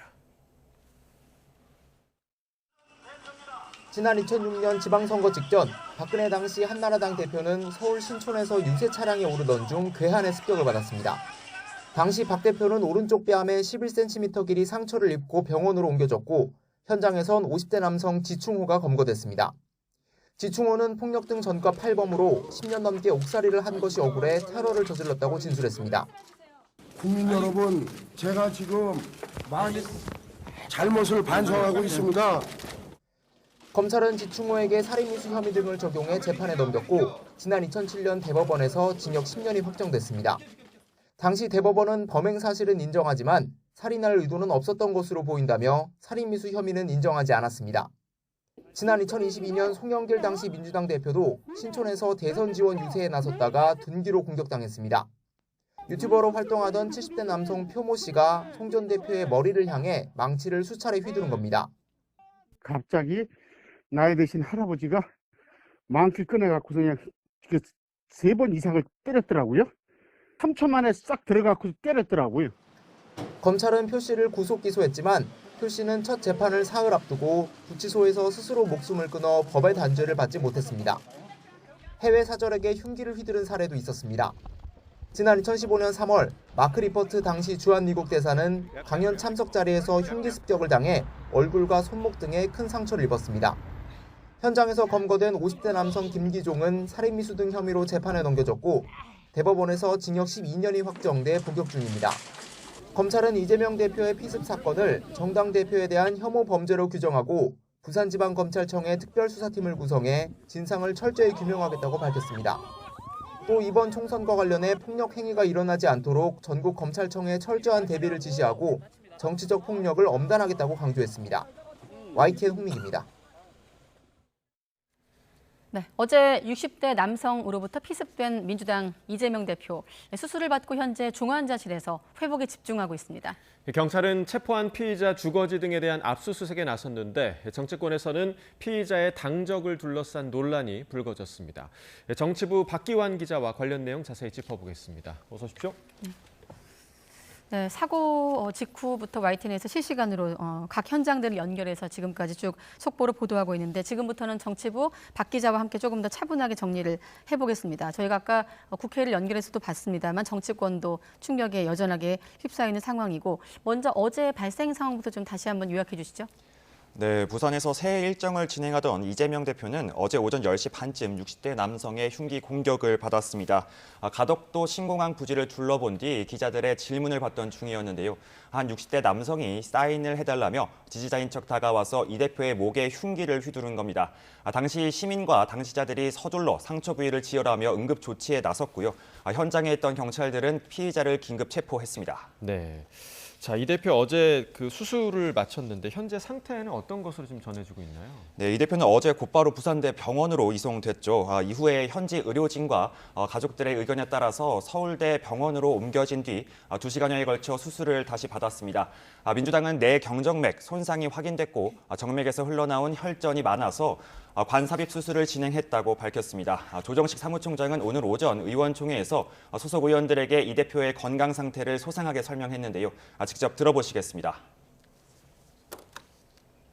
당초 수술이 1시간 정도 예정이 돼 있었는데 그러니까 예상보다 한 2시간 가까이 수술이 진행이 됐습니다.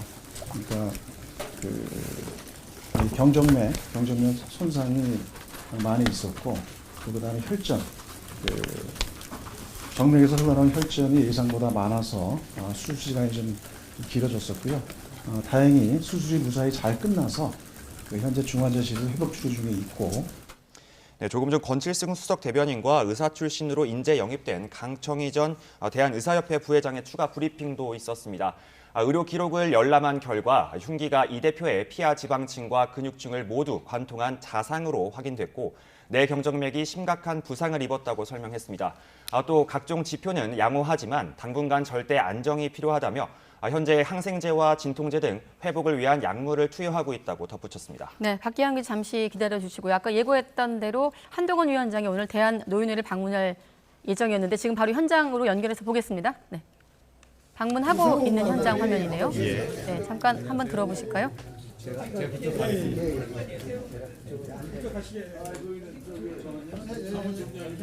김영동, 예, 좋았습니다.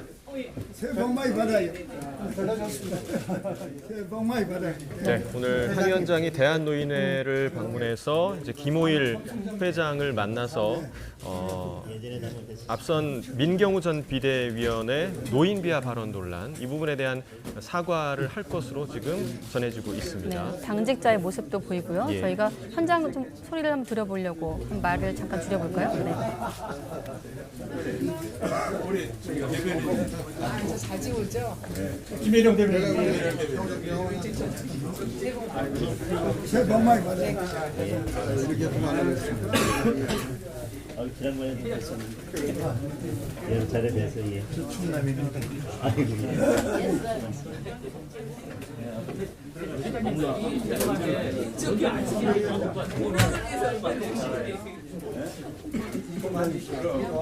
먼저 앉히시는 게 더 좋다. 자, 위원장님 앉으시면 되겠습니다. 예, 자정하시기 바랍니다. 예, 앉으시기 바랍니다. 네, 사실 이재명 대표 피습 이후 한동훈 비대위원장도 일정을 좀 최소화했지만 이번 사안이 좀 다른 만큼 이렇게 오후에 대한노인회를 방문하고 있습니다. 네, 회장과 지금 인사를 나누고 있고 아까 새해 덕담도 오가는 분위기가 보이기도 했습니다. 용산구에 있는 대한노인회를 방문하고 있는 한동훈 비상대책위원장. 네, 앞서 대한노인회 관계자들과 인사를 나누고 명함도 주고받았고요. 이제 김호일 회장과 손을 맞잡고 사진 촬영을 한동훈 비대위원장이 진행을 하고 있습니다. 저희가 급하게 연결하느라 아마 그 앞부분에 어떤 인사가 오갔는지는 확인할 수 없습니다만 지금 시점에서는 일단 김호일 회장을 면담을 하고 있고 앞서 사과의 뜻을 재차 거듭 밝힐 예정이라고 당 관계자가 전한 만큼 좀 어떤 메시지가 오늘 오갈지는 조금 한번 들어볼까요? 네. 바랍니다. 예, 기자님도 하겠습니다. 제가 이거는 예명함인데 나중에 설명하겠지만 아마 잠시 뒤에 착석을 하고 나서 모두 발언 형식으로 아마 발언이 나올 것 같고요. 지금 김호일 회장이 본인의 명함에 대한 설명을 잠시 좀 짧게 좀 했고요. 이어서 이야기가 오갈 것으로 보입니다. 자, 당 일각에선 비대위 출범 직후 불거진 위원 인사 문제가 이른바 한동훈 좀 컨벤션 효과를 반감하는 것 아니냐 이런 우려가 있었기 때문에 다른 일정보다 좀 앞서서 오늘 오후에 대한노인회를 한동훈 비대위원장이 방문한 것으로 보입니다. 민경호 전 비대위원의 노인 비하 발언 논란을 사과하기 위한 그런 자리고요. 한번 들어볼까요? 네. 안녕하세요. 우리는 좀 심각하게 표정을 줘야지 웃으면 안 돼요. 네, 찾아오셔서 환영합니다. 예, 고맙습니다. 예, 저희 국민의힘은 그리고 저는 어르신들을 공경하는 정당이고 그래야만 한다고 생각합니다. 네. 그리고 앞으로 더욱 그럴 겁니다. 제가 사실 온 지 며칠 안 됐습니다만 더 그럴 것이라는 약속 분명히 드립니다. 저희가 처음 출범하는 과정에서 본의 아니게 마음 아프게 해드린 점에 대해서 제가 제 책임입니다. 제가 정말 죄송하다는 말씀을 어르신들께 드립니다. 그렇지만 앞으로 저희 구성원 모두가 더 마음을 가다듬고 더 언행을 신중하게 하고 그 어르신 공경하는 마음을 말로만이 아니고 실천하도록 제가 며칠 전에 다시 한번 지시를 했고요. 저부터도 그렇게 할 것이라는 말씀드립니다. 저희가 어르신들께 정말 더 잘하겠습니다. 지켜봐 주십시오. 고맙습니다. 그런데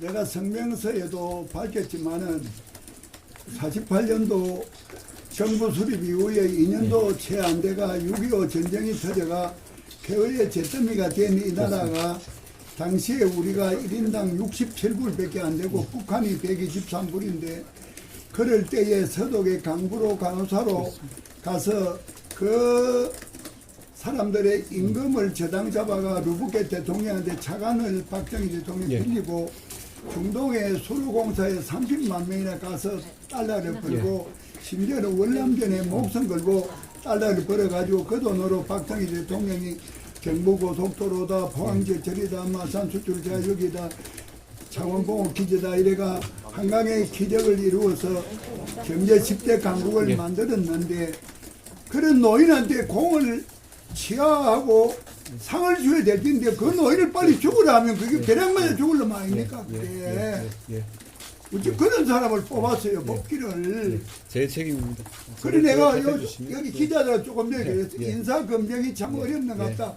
대통령도 장관 해놓으면 흠이거리 많은 사람이 많은데 어찌 저 한동훈 또 비대위원장이 또 뽑은 사람이 하필 또 노인 죽으라는 사람 못 뽑았을까 이런 이야기를 했는데 그래도 그 전에 김원재 의원 앉아가 내한테 막 호되게 혼이 났는데 그것도 한 3일, 4일 만에 왔고 또 이재명 씨는 사과를 하러 온다 하더니 결국은 오도 안 하고 이랬는데 저 한동훈 비대위원장은 막 신속하게 저 하루 만에 내가 성명 내니까 그 사람을 해촉을 하고 민첩하게 이래 하니까 대응하는 게 확실히 다르구나. 젊은 분이 다르고 이래서 국민의힘이 희망이 좀 있겠다 이런 느낌이 들어요.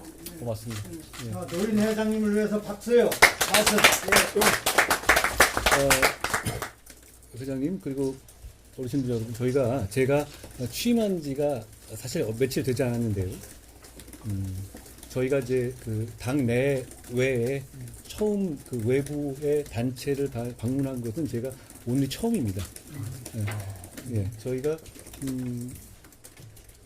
사실 그 의미를 다 처음이라는 의미가 많이 부여하더라고요. 정치에서. 그렇죠. 제가 정치 이틀밖에 안 됐습니다만 그 의미를 많이 부여합니다. 그런데 저는 저희가 부족했던 것에 대해서 사과드린다는 의미도 있지만 말씀하셨다시피 산업화를 일구어내시고 대한민국 여기까지 일구어내신 여러분들에 대한 존중과 존경의 마음을 표시하는 것이 제 정치의 첫 출발이어야 한다고 생각했기 때문입니다. 저희가 부족한 점 많을 텐데요. 어떻게 부족한 점이 앞으로도 없겠습니까? 그런데 그때마다 지금처럼 그렇게 지적해 주시고 그리고 방향을 제시해 주십시오. 저는 잘못된 것이 있으면 그거 미기적거리지 않고 바로 잡을 것이고 우리 어르신들의 경험과 지혜에 많이 기대겠습니다. 많이 도와주십시오. 근데 저기 보십시오. 노인이 아니라 해인입니다. 해인. 그러네요. 예? 예. 평생을 그렇습니다. 많은 경륜을 갖고 한동훈 비대위원장이 거듭 밝힌 대로 예. 김호일 대한노인회 회장을 만나서 직접 사과하는 화면을 저희가 현장 화면으로 함께 봤습니다. 한동훈 비대위원장, 어르신을 공경하는 당이어야 된다 이런 말로 시작을 했어요. 예, 그렇습니다. 국민의힘이 어르신들을 공경하는 정당이다. 그리고 그래야만 한다고 생각한다라고 이야기를 시작을 했고요. 그리고 그 노인 비하 발언과 관련해서 마음을 아프게 해드린 점 모두 저의 책임이다. 죄송하다라고 사과의 뜻을 밝혔고 어르신들을 공경하는 것을 말뿐 아니라 실천으로 보여드리는 국민의힘이 되겠다 이렇게 다짐을 했습니다. 네, 여기에 대해서 김호일 회장, 노인 공을 치하하고 상을 줘야 되는데 빨리 죽으라니라면서 지난번 이제 물론 임명 하루 만에 사퇴를 했습니다만 민경호 전 위원에 대한 역시나 아쉬운 비판 어떤 이런 것들이 남아있는 발언을 했고요. 그러면서 다시 한번 비판을 강조했고 민주당 사례도 좀 들면서 비교하기도 했습니다. 아무튼 두 사람의 장면을 확인했고 아마 현장에서도 취재기자가 추가 속보를 확인하고 있을 겁니다. 좀 더 정리된 내용은 다음 뉴스에서 여러분께 알려드리기로 하고 다시 정치부 박기환 기자로 돌아오겠습니다. 자, 어떻습니까? 고비는 넘겼지만 조금 더 이재명 대표 건강 상태를 좀 지켜봐야 될 것 같아요. 네, 그렇습니다. 저도 오늘 오전에 이재명 대표가 입원한 서울대 병원에 다녀왔습니다. 네. 일단 이 대표는 중환자실에 입원한 상황이라 면회는 가족 한 명만 가능합니다. 이 때문에 천준호 비서실장 등 중환자실 앞을 지키고 있는 당직자들도 이 대표의 얼굴도 보지 못했다고 전했는데요. 이런 가운데 문재인 정부 시절 3총리 가운데 한 명인 김부겸 전 총리는 오늘 아침 병원을 찾았습니다. 면회가 안 되더라도 이 대표의 가족을 만나서 위로를 전하겠다는 거였는데요. 직접 이야기 들어보시겠습니다. 이 정치 테러 행위가 용납돼서 안 되는 가장 큰 이유는 우리가 어렵게 온 국민이 여기까지 지켜오고 키워온 민주주의에 대한 이 정면 공격 행위입니다. 특히 그 대상이 제1야당 대표한테 가해진 이 정치 테러 절대로 용납되어서는 안 되고 분노하고. 자, 지금이 또 이제 총선을 앞둔 시점이란 말이죠. 그래서 이제 이 대표의 공석 사태, 민주당에서는 어떻게 좀 대처할 계획인가요? 네, 먼저 민주당은 처음에 이재명 대표의 피습 직후에는 당혹감을 감추지 못했습니다. 하지만 오늘은 전열을 가다듬는 모습인데요.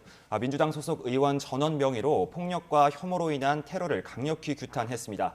특히 경찰에 엄정 수사를 촉구하면서 축소 왜곡 시도에 좌시하지 않겠다고 경고하기도 했습니다. 또 정치적 자작극이라는 등의 허위 가짜뉴스는 명백한 2차 테러라며 대책 기구를 통한 강력 대응도 예고했는데요. 직접 들어보시겠습니다. 정치적 자작극이라든지 또는 뭐 등등의 허위 사실이 유포되고 있거나 이건 사실상 그 허위 사실 유포죄에 해당하고 가짜 뉴스죠. 두 번째는 명백하게 이것은 2차 테러입니다. 이 부분에 대해서 당 차원에서 대책 기구를 통해서 법적 대응, 정치적 대응을 다 하겠습니다. 결코 그냥 넘어가지 않을 겁니다. 네, 이어서 민주당 지도부는 이재명 대표 부재로 인한 당무 차질 우려도 일축했습니다. 당무 집행은 정상적으로 이뤄질 거라고 공언한 건데요. 특히 홍익표 원내대표는 오늘 아침 YTN과 통화에서 이 대표의 복귀 시점을 단언할 수는 없지만 이 대표에게 조만간 공천과 인재 영입 등 당무를 보고할 수 있을 것으로 예상한다고 밝히기도 했습니다. 네, 워낙에 이 피습 국면 전에 여야는 쌍특검으로 대치였고 또 민주당 내부에서도 계파 갈등이 심화하는 상황이지 않았습니까? 자, 총선 앞두고 이낙연 전 대표 신당 창당을 준비했는데 이 흐름은 어떻습니까, 지금? 네, 말씀하신 대로 이재명 대표 피습으로 민주당 전체가 충격에 휩싸인 만큼 이낙연 전 대표도 거취 결단 시기를 잠정 연기했습니다. 이 전 대표는 이르면 내일 탈당을 선언하고 신당 창당에 박차를 가할 거란 전망이 우세했는데요. 언론 인터뷰 일정은 물론이고 모든 공개 일정을 미룬 상태입니다. 당내 비주류 모임인 원칙과 상식도 마찬가지인데요. 지난해 말까지를 시한으로 이재명 대표 퇴진과 통합비대위 구성을 요구했고 거치 관련 입장을 이르면 오늘 발표할 예정이었습니다. 이 또한 당 안팎의 여론에 따라서 연기될 가능성이 커진 상황입니다. 예. 자, 이재명 대표와 그동안 각을 세워왔던 대통령실 그리고 여당 분위기도 좀 전해주시죠. 네, 사실 마찬가지인데요. 여권은 일단 정치 공방을 자제하고 이재명 대표 피습 사건을 한 목소리로 규탄하고 있습니다. 오늘은 윤 대통령과 이재명 대표의 만남이 예상됐던 신년 할애회가 있었는데요. 윤 대통령은 거듭 테러는 자유민주주의의 적이라면서 이 대표의 빠른 쾌유를 기원했습니다. 직접 들어보시겠습니다. 테러라고 하는 것은 그 어떤 것이든 간에 피해자에 대한 가해 행위, 범죄 행위를 넘어서서 인간의 자유를 억압하고 자유사회를 지향하는 우리 모두의 적이라고 할 수 있습니다. 자유민주주의의 적입니다. 이 자리에 참석한 한동훈 비상대책위원장도 다시 한번 모든 폭력을 강하게 반대한다는 뜻을 분명히 밝혔습니다. 여야가 첨예하게 갈등을 빚고 있는 현안에 대한 발언도 자제하는 분위기인데요. 특히 대통령의 거부권 행사가 예상되는 김건희 여사 관련 특검법 등에 대해서는 언급하지 않았습니다. 네, 수사 상황도 한번 살펴보겠습니다. 경찰이 피의자 김모 씨 자택 등에 대해서도 압수수색을 들어갔죠? 네, 그렇습니다. 부산경찰청은 이재명 대표를 흉기로 공격한 60대 남성 김모 씨의 충남 아산시 소재 자택과 사무실을 압수수색하고 있습니다. 오후 1시 40분쯤부터 경찰 2개조가 투입됐는데요. 특히 김모 씨의 범행 동기와 사전 준비 과정 등이 담긴 자료가 주요 압수 대상이 될 것으로 보입니다. 김 씨가 사전에 치밀하게 범행 도구를 준비했다는 조사 결과도 발표됐는데요. 김 씨는 흉기의 손잡이를 제거하고 그 자리에 테이프를 갈아 꼈는데 범행을 쉽게 하기 위한 목적이었다는 게 경찰의 판단입니다. 일부 동선도 확인이 됐습니다. 김 씨는 지난 1일 열차를 타고 부산을 방문했다가 울산으로 향했고 같은 날 부산으로 다시 돌아온 사실이 드러났습니다. 이재명 대표를 공격한 구체적인 이유는 아직 밝혀지지 않았는데요. 경찰은 이 대표를 살해할 의도가 있었다는 김 씨의 진술을 확보했지만 범행 동기에 대한 진술 내용은 더 확인할 부분이 있다며 공개하지 않고 있습니다. 경찰은 오늘 중으로 살인미수 혐의로 김 씨에 대한 구속영장을 신청할 계획입니다. 네, 자, 이 피의자 당적이 어디냐 이 부분을 두고도 여러 설이 많던데 정치권에서는 좀 어떻게 보고 있습니까? 네, 먼저 피의자 김모 씨의 범행 동기가 구체적으로 밝혀지지 않은 만큼 당적을 두고도 논란이 굉장히 큰데요. 경찰은 일단 정당 가입 여부에 대해선 각 당에 협조를 요청해서 절차대로 진행하겠다고 설명했습니다. 국민의힘과 더불어민주당은 당적 공개에는 조금 조심스러운 모습인데요. 민주당은 개인정보가 포함돼 먼저 김 씨의 당원 여부를 공개하는 건 어렵다면서 경찰의 요청에 따르겠다는 방침입니다. 국민의힘도 같은 입장인데요. 특히 피의자의 정당 가입 이력 등을 놓고 양극단의 혐오 정치로 몰아가려는 불필요한 논쟁은 지금 상황에서 어떤 도움도 될 수 없다고 강조하고 있습니다. 네, 그리고 이재명 대표 연달아 재판을 받고 있었는데 여기에도 여파가 불가피해 보입니다. 네, 그렇습니다. 이재명 대표가 출석해야 하는 재판은 모두 3개나 되는데요.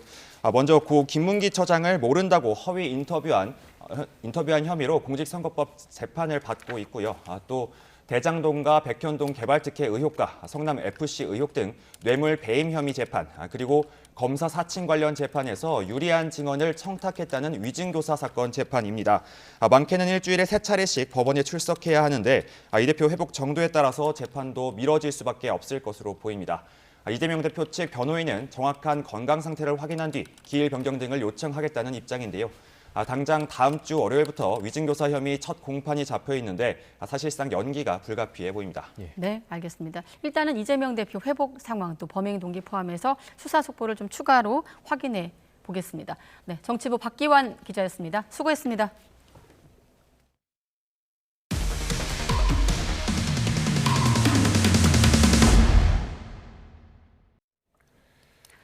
네, 사이드미러가 접혀있지 않은 채 주차된 차량을 대상으로 한 절도 사건 소식 지난해 여러 번 보도해드린 바 있습니다. 네, 이번에는 인천에서 도로에 주차된 차량까지 훔쳐서 달아난 사건이 발생해서 경찰이 3인조 절도 용의자 추적에 나섰습니다. 부장원 기자가 단독 보도합니다. 어둠이 짙게 내리깔린 새벽, 골목에 앳돼 보이는 남녀가 나타납니다. 도로에 주차된 차들 가운데 하나를 콕 집어 가리키면서 다가간 남성은 조심스럽게 조수석 문을 열어봅니다. 차 주위를 돌며 눈치를 보더니 자신의 차인 양 타보기도 합니다. 여성도 주변을 살피며 망까지 봐줍니다.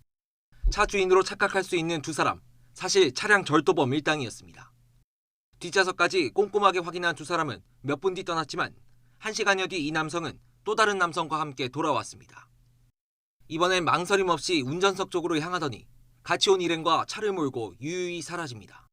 몇 시간 뒤 출근길에 차량이 사라진 사실을 알아챈 차주는 CCTV에 녹화된 이들의 대담한 범행에 충격을 감추지 못했습니다. 가게 업무용으로 쓰는 차량이어서 차 키를 자주 놔두고 다니는데요. 아침에 나와서 차를 봤는데 차가 없어진 거 보고서 몇 분간 좀 멍 때리고 있다가 CCTV를 확인해 보니까 차량을 가져갔더라고요. 신고를 접수한 경찰은 인근 초등학교 앞에 주차된 차량을 발견했지만 곳곳에는 흠집이 났고 열쇠도 없는 상태였습니다. 차량이 범죄에 이용되거나 큰 사고에 연루될 수 있을 뻔한 아찔한 상황. 경찰은 유사 사건과의 연관성을 검토하는 동시에 CCTV를 바탕으로 용의자 3명을 추적하는 데 힘을 쏟고 있습니다. YTN 부장원입니다. 태국과 필리핀 현지에서 사들인 필로폰 수억 원어치를 국내로 밀수한 일당이 재판에 넘겨졌습니다. 이들은 밀반입할 필로폰을 속옷과 생리대에 숨기는 방식 등으로 관계 당국의 추적을 피하려 한 것으로 드러났습니다. 김태원 기자입니다. 한 남성이 바지춤에서 두툼한 봉투 같은 것을 불쑥 꺼내 탁자 위에 올려놓습니다. 자세히 보니 이 물건 여성용품인 생리대입니다. 그 안을 뜯어보니 흰 결정이 든 비닐봉투 여러 개가 나옵니다. 마약 밀수 조직의 운반책인 이른바 지게꾼이 필로폰 200g을 속옷에 숨겼다 적발되는 모습입니다. 총책 40대 A씨 일당은 태국이나 필리핀 현지에서 구한 필로폰을 국내로 몰래 들여와 판매한 혐의 등을 받습니다. 지게꾼들은 건당 300에서 500만 원을 받고 필로폰을 생리대 등에 숨긴 뒤 항공편을 타고 입국하는 방식으로 추적을 피하려고 했습니다. 이렇게 지난해 6월부터 2달 동안 이들이 9차례에 걸쳐 들여온 필로폰은 모두 1.75kg, 시가 5억 2천만 원에 달하는 양입니다. 검찰은 지난해 7월 지게꾼 한 명을 처음 검거한 것을 시작으로 5달 만에 총책 A씨까지 모두 10명을 붙잡았습니다. A씨는 현지에서 필로폰을 사들인 경로나 범죄 수익에 대해서는 진술을 거부한 가운데 검찰은 A씨 등 9명을 구속해 재판에 넘겼습니다. 또 A씨와 공모해 필리핀 현지에서 마약을 발송해온 다른 총책급 피의자의 신원도 특정했습니다. 검찰은 이 피의자에 대해서도 인터폴에 적색 수배를 요청하는 등 추적을 이어가고 있습니다. YTN 김태원입니다.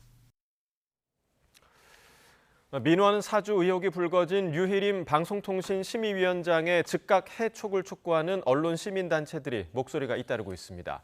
민주언론시민연합과 참여연대 등은 오늘 방송회관 앞에서 기자회견을 열고 류 위원장이 청부로 민원을 넣고 심의에 징계를 내린 초유의 셀프 심의 사건이 벌어졌다며 이같이 촉구했습니다. 이들은 류 위원장이 정권의 비판적인 언론사를 징계할 목적으로 민원 청구부터 심의와 제재까지 기획하고 실행하는 등 조직적으로 불법 행위를 주동했다며 언론의 자유를 짓밟은 류 위원장이 스스로 사퇴하거나 정부가 류 위원장을 해촉해야 한다고 강조했습니다. 앞서 류 위원장이 가족과 지인 등을 동원해 뉴스타파의 녹취록을 인용 보도한 특정 방송사 보도를 심의하는 무더기 민원을 사주했다는 의혹이 제기됐습니다. 방송통신심의위원회 야권 추천위원들이 류희림 방심위원장의 가족과 지인을 동원한 민원 사주 의혹과 관련해 전체 회의 개최를 추진했지만 여권 우위 구도 속에서 무산됐습니다. 방심위는 회의 소집을 요청한 야권위원 3명을 제외한 여권위원 4명이 예정된 일정 때문에 부득이하게 회의 참석이 어려움을 밝힘에 따라 회의가 열리지 않았다고 밝혔습니다. 야권 위원들은 전체 회의를 열어 류 위원장이 민원인 개인정보를 유출한 내부 직원에 대한 엄정한 대응을 요구한 것에 대한 중단과 류 위원장 대국민 사과 등을 요구할 계획이었습니다. 네, 일본 도쿄 하네다 공항 활주로에서 어제 일본 항공 자해 소속 여객기와 일본 해상보안청 항공기가 충돌해 5명이 숨졌다고 현지 언론이 보도했습니다. 일본 공영방송인 NHK는 일본 항공 잘 516편 여객기가 어제 오후 5시 45분쯤 착륙한 직후 활주로를 달리다가 해상보안청 항공기 MA722편과 충돌했다고 밝혔습니다. 그러면서 두 항공기에서 화재가 발생해 잘 여객기에 타고 있던 승객 등 379명이 모두 탈출했다고 보도했습니다. 다만 일본 해상보안청 소속 항공기에 탑승했던 6명 가운데 5명은 숨진 것으로 파악됐습니다. 그런데 이번 사고 원인이 관제사 실수 때문이란 보도가 나오기도 했습니다. 일본 NHK 방송은 오늘 국토교통성 관계자를 인용해 사고 직전 관제사가 일본 항공 여객기에 활주로 진입을 허가하면서 해상보안청 항공기에도 해당 활주로의 바로 앞까지 주행하도록 지시한 것으로 나타났다고 보도했습니다. NHK는 일본 항공 승무원 조사 결과 관제사에게 착륙 허가를 받고 이를 확인한 뒤 착륙을 시도했다는 사실을 확인했다고 밝혔습니다. 그러면서 사고 여객기 기장은 해상보안청 항공기의 존재를 인식하지 못했던 것 같다고 전하기도 했습니다.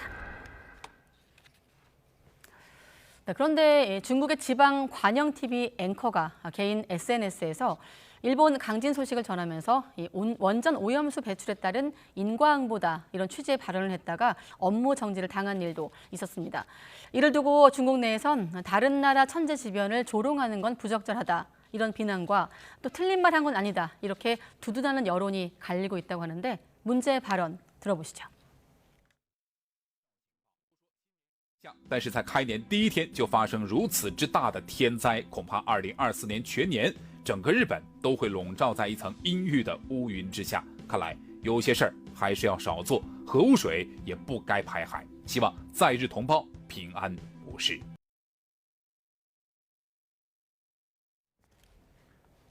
네, 지난달 계속된 한파와 폭설로 농산물 가격이 치솟으면서 장바구니 물가에 부담이 되고 있습니다. 정부가 대형마트와 전통시장에 할인 지원을 하는 등 대책을 세우고 있습니다. 이 소식은 김선희 기자가 보도합니다. 한국인 밥상에 양념으로 마늘과 함께 가장 많이 들어가는 대파. 지난달에는 소매 가격이 1년 전과 비교해 50% 넘게 치솟았습니다. 저 서너 가지밖에 못 사요. 갖고 가서 이틀도 못 먹어. 그래서 살기가 너무 힘들어요. 국내 대파 생산의 90%를 차지하는 전남 신안과 진도에 폭설이 내려 출하량이 급감한 탓입니다. 이번 달에는 가격이 다소 내렸지만 현지 상황에 따라 다시 오를 수 있습니다. 쓰러져 있는 대파가 어느 정도 살아날 걸로 보는데 정확한 예상은 할 수 없어가지고 이 살아나는 정도에 따라 가격이 좀 더 낮아질 수도 있고 현 상태가 좀 지속될 가능성도 상존하고 있습니다. 다른 채소 가격도 들썩이고 있습니다. 오이는 지난해보다 20% 넘게 올랐고 양파 가격도 20% 가까이 상승했습니다. 한 달 전 1,500원 하던 애호박 한 개는 2,000원을 훌쩍 넘겼고 깻잎 100g 가격도 3,000원에 육박합니다. 지난달부터 이어진 한파와 폭설 영향이 크지만 일조량 자체가 적어진 탓도 있습니다. 햇빛 그리고 이제 그 기온이 중요한데 하우스 안에 있더라도 이제 기온이 떨어지고 하면은 작물들이 생육하는데 많은 좀 그 지장이 있기 때문에 역시 좀 생육 지연이 이루어지고 있고요. 농산물 가격이 천정부지로 치솟으며 정부는 오는 10일까지 온 오프라인 매장에서 소비자가의 20%를 할인 지원하기로 했습니다. 대파와 배추, 미나리 등 채소와 사과, 배, 딸기 등 모두 13종입니다. 또 설명절 전에 계약 재배 물량을 최대한 공급하는 등 조만간 구체적인 수급 안정 대책을 마련해 발표할 계획입니다. YTN 김선희입니다. 치킨 프랜차이즈 BHC가 지난달 말부터 치킨값을 최대 3,000원 올린 것을 놓고 소비자 단체가 반발했습니다. 한국소비자단체협의회는 원가 부담을 이유로 가격을 인상했다는 BHC의 주장은 타당하지 않다면서 최근 5년 동안 BHC의 연평균 영업이익률은 30.1%로 다른 업체와 비교했을 때 높다고 지적을 했습니다. 이어 BHC 측이 가맹점에 공급하는 원부자재 가격도 평균 8.8% 올리면서 가맹점주들은 소비자 가격 인상으로 인한 매출 부담을 더해 이중 부담을 지게 됐다고 비판했습니다.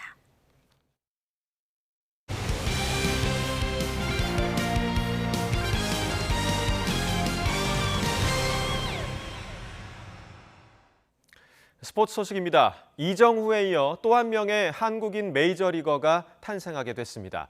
LG의 마무리 투수 고우석이 샌디에이고와 포스팅 시스템에 의한 입단에 합의했습니다. 김상익 기자가 보도합니다.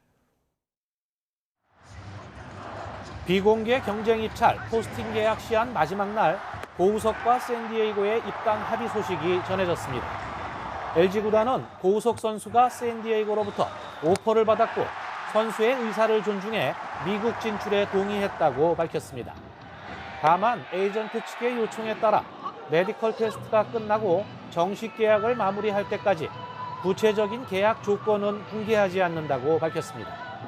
포스팅 시스템에 의한 이적이기 때문에 LG는 계약 금액이 $2,500만 이하면 샌디에이고로부터 계약금의 20%를, $5,000만 이하일 경우엔 $500만 $2,500만 추가 금액의 17.5%를 받게 됩니다.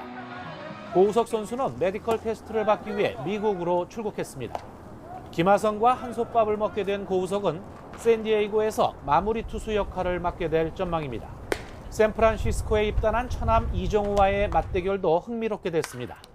오는 3월 고척돔에서 열리는 샌디에이고와 LA 다저스의 MLB 서울 개막전에서 김하성과 고우석 두 명의 한국 선수를 동시에 볼 수 있을 전망입니다.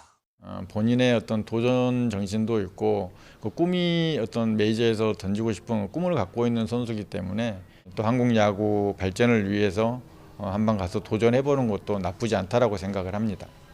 샌디에이고는 최근 일본 라쿠텐에서 뛰었던 왼손 마무리 마스이 유키와 계약했지만 오른손 마무리 확보를 위해 고우석을 영입한 것으로 보입니다. 김하성의 활약으로 쌓인 한국 선수에 대한 신뢰가 구단 결정에도 적지 않은 영향을 미친 것으로 보입니다. YTN 김상익입니다. 64년 만에 아시안컵 우승에 도전하는 우리 축구대표팀은 전지훈련 장소인 아랍에미리트에 도착해 현지 적응에 돌입했습니다. 김민재 등 일부 해외파와 국내파 선수들이 캠프가 마련된 아부다비에 도착한 데 이어 손흥민과 황희찬, 오현규와 양현준도 소속팀 경기를 마치고 현지 캠프에 합류했습니다. 파리 생제르맹의 이강인은 슈퍼컵 결승을 마친 뒤 내일 팀에 합류할 예정입니다. 대표팀은 6일 이라크와 평가전을 갖는 등 아부다비에서 현지 적응을 마친 뒤 오는 10일 결전지 카타르로 이동합니다. 프로축구 K리그 팀들도 올해 새로운 마음으로 새해 일정을 시작하고 있는데요. 특히 지난해 나란히 하위 스플릿으로 떨어져 사령탑을 바꾼 서울과 제주의 각오는 더 남다릅니다. 새로운 판도 변화를 몰고 올 수 있을지 두 감독을 만나보겠습니다. 이경재 기자입니다. 프로축구 최초로 단일 시즌 첫 40만 관중. 국내 프로스포츠 역대 최다인 판경기 평균 22,600여 명을 끌어모았지만 FC 서울은 지난해 4년 연속 하위 스플릿이라는 초라한 성적표를 받아들였습니다. FC 서울의 처방은 검증된 지도자 김기동 감독이었고 김 감독의 새해 출사표는 명확했습니다. 성적이 좋아야 서울담이 우선 나오지 않을까라는 생각이 들어요. 성적에 대해서 좀 더 신경을 쓰고 지금 당장 우승을 논할 수는 없지만 ACL을 목표로 올해는 준비를 해서 성과를 내도록. 김기동 감독은 경직된 조직 문화를 바꾸고 개인 기술에 비해 부족한 조직력과 떨어진 선수단의 자존감을 끌어올려 서울의 변화를 이끌겠다는 각오입니다. 감독인 나를 믿었으면 좋겠다는 얘기들을 해주고 싶고 나를 믿고 따라와 준다면 이루어낼 거라는 것을 보여주고 싶습니다. 산전수전을 다 겪은 김학범 감독이 제주를 맡은 이유도 김기동 감독과 똑같았습니다. 분명히 남들만큼 하고 다 하는데 그게 제일 궁금한 점이 저한테는 와닿거든요. 내가 한번 도전해보면 가능하지 않을까. 사실은 그게 제일 컸습니다. 공부하는 지도자답게 쉬는 동안 전 세계로 축구여행을 다녔던 김 감독은 강력한 체력을 바탕으로 한 자신만의 조직력 축구가 충분히 단기 처방이 될 수 있다고 자신했습니다. 남들보다 한 발 더 뛰는 축구, 남들을 괴롭힐 수 있는 축구, 남들이 싫어하는 축구를 할 거예요. 새 팀에서 자신의 지도력을 실험하는 두 베테랑 사령탑이 올해 K리그 판도를 얼마나 뒤흔들어 놓을 수 있을지 팬들의 기대가 높습니다. YTN 이경재입니다. 오늘 곳곳에 내렸던 비와 눈은 대부분 그쳐가고 있습니다. 하지만 비구름 뒤로 찬 공기가 밀려오면서 내일 아침에는 반짝 추위가 찾아오겠는데요. 내일 서울 아침 기온은 영하 3도로 오늘보다 5도나 낮겠고요. 다행히 낮 동안에는 6도까지 올라 다시 온화한 날씨를 되찾겠습니다. 다만 중국발 스모그의 영향으로 대기질이 좋지 못합니다. 현재 서쪽 지방의 초미세먼지 농도가 짙게 나타나고 있는데요. 내일은 전국 대부분 지역에 공기가 탁하겠습니다. 또 오전까지 중부와 호남 내륙 곳곳에 가시거리 200m 미만의 매우 짙은 안개가 끼겠고요. 여기에 오늘 내린 비와 눈이 얼어붙어 도로가 미끄러운 곳이 많겠습니다. 교통안전에 각별히 유의하시기 바랍니다. 내일 아침 기온은 오늘보다 4에서 6도가량 낮겠습니다. 내일 서울 아침 기온 영하 3도, 대전 영하 4도, 창원은 영하 2도가 예상되고요. 낮 기온은 오늘보다 1에서 2도가량 높겠습니다. 내일 서울 낮 기온 6도, 광주와 대구는 9도가 예상됩니다. 하지만 절기 소환인 주말 이후로는 다시 영하권 추위가 찾아올 전망입니다. 지금까지 날씨 정보였습니다. 네, 가장 빠른 종합 뉴스 뉴스큐 마치겠습니다. 네, 이어서 이브닝 뉴스가 방송됩니다. 함께해 주신 여러분 고맙습니다.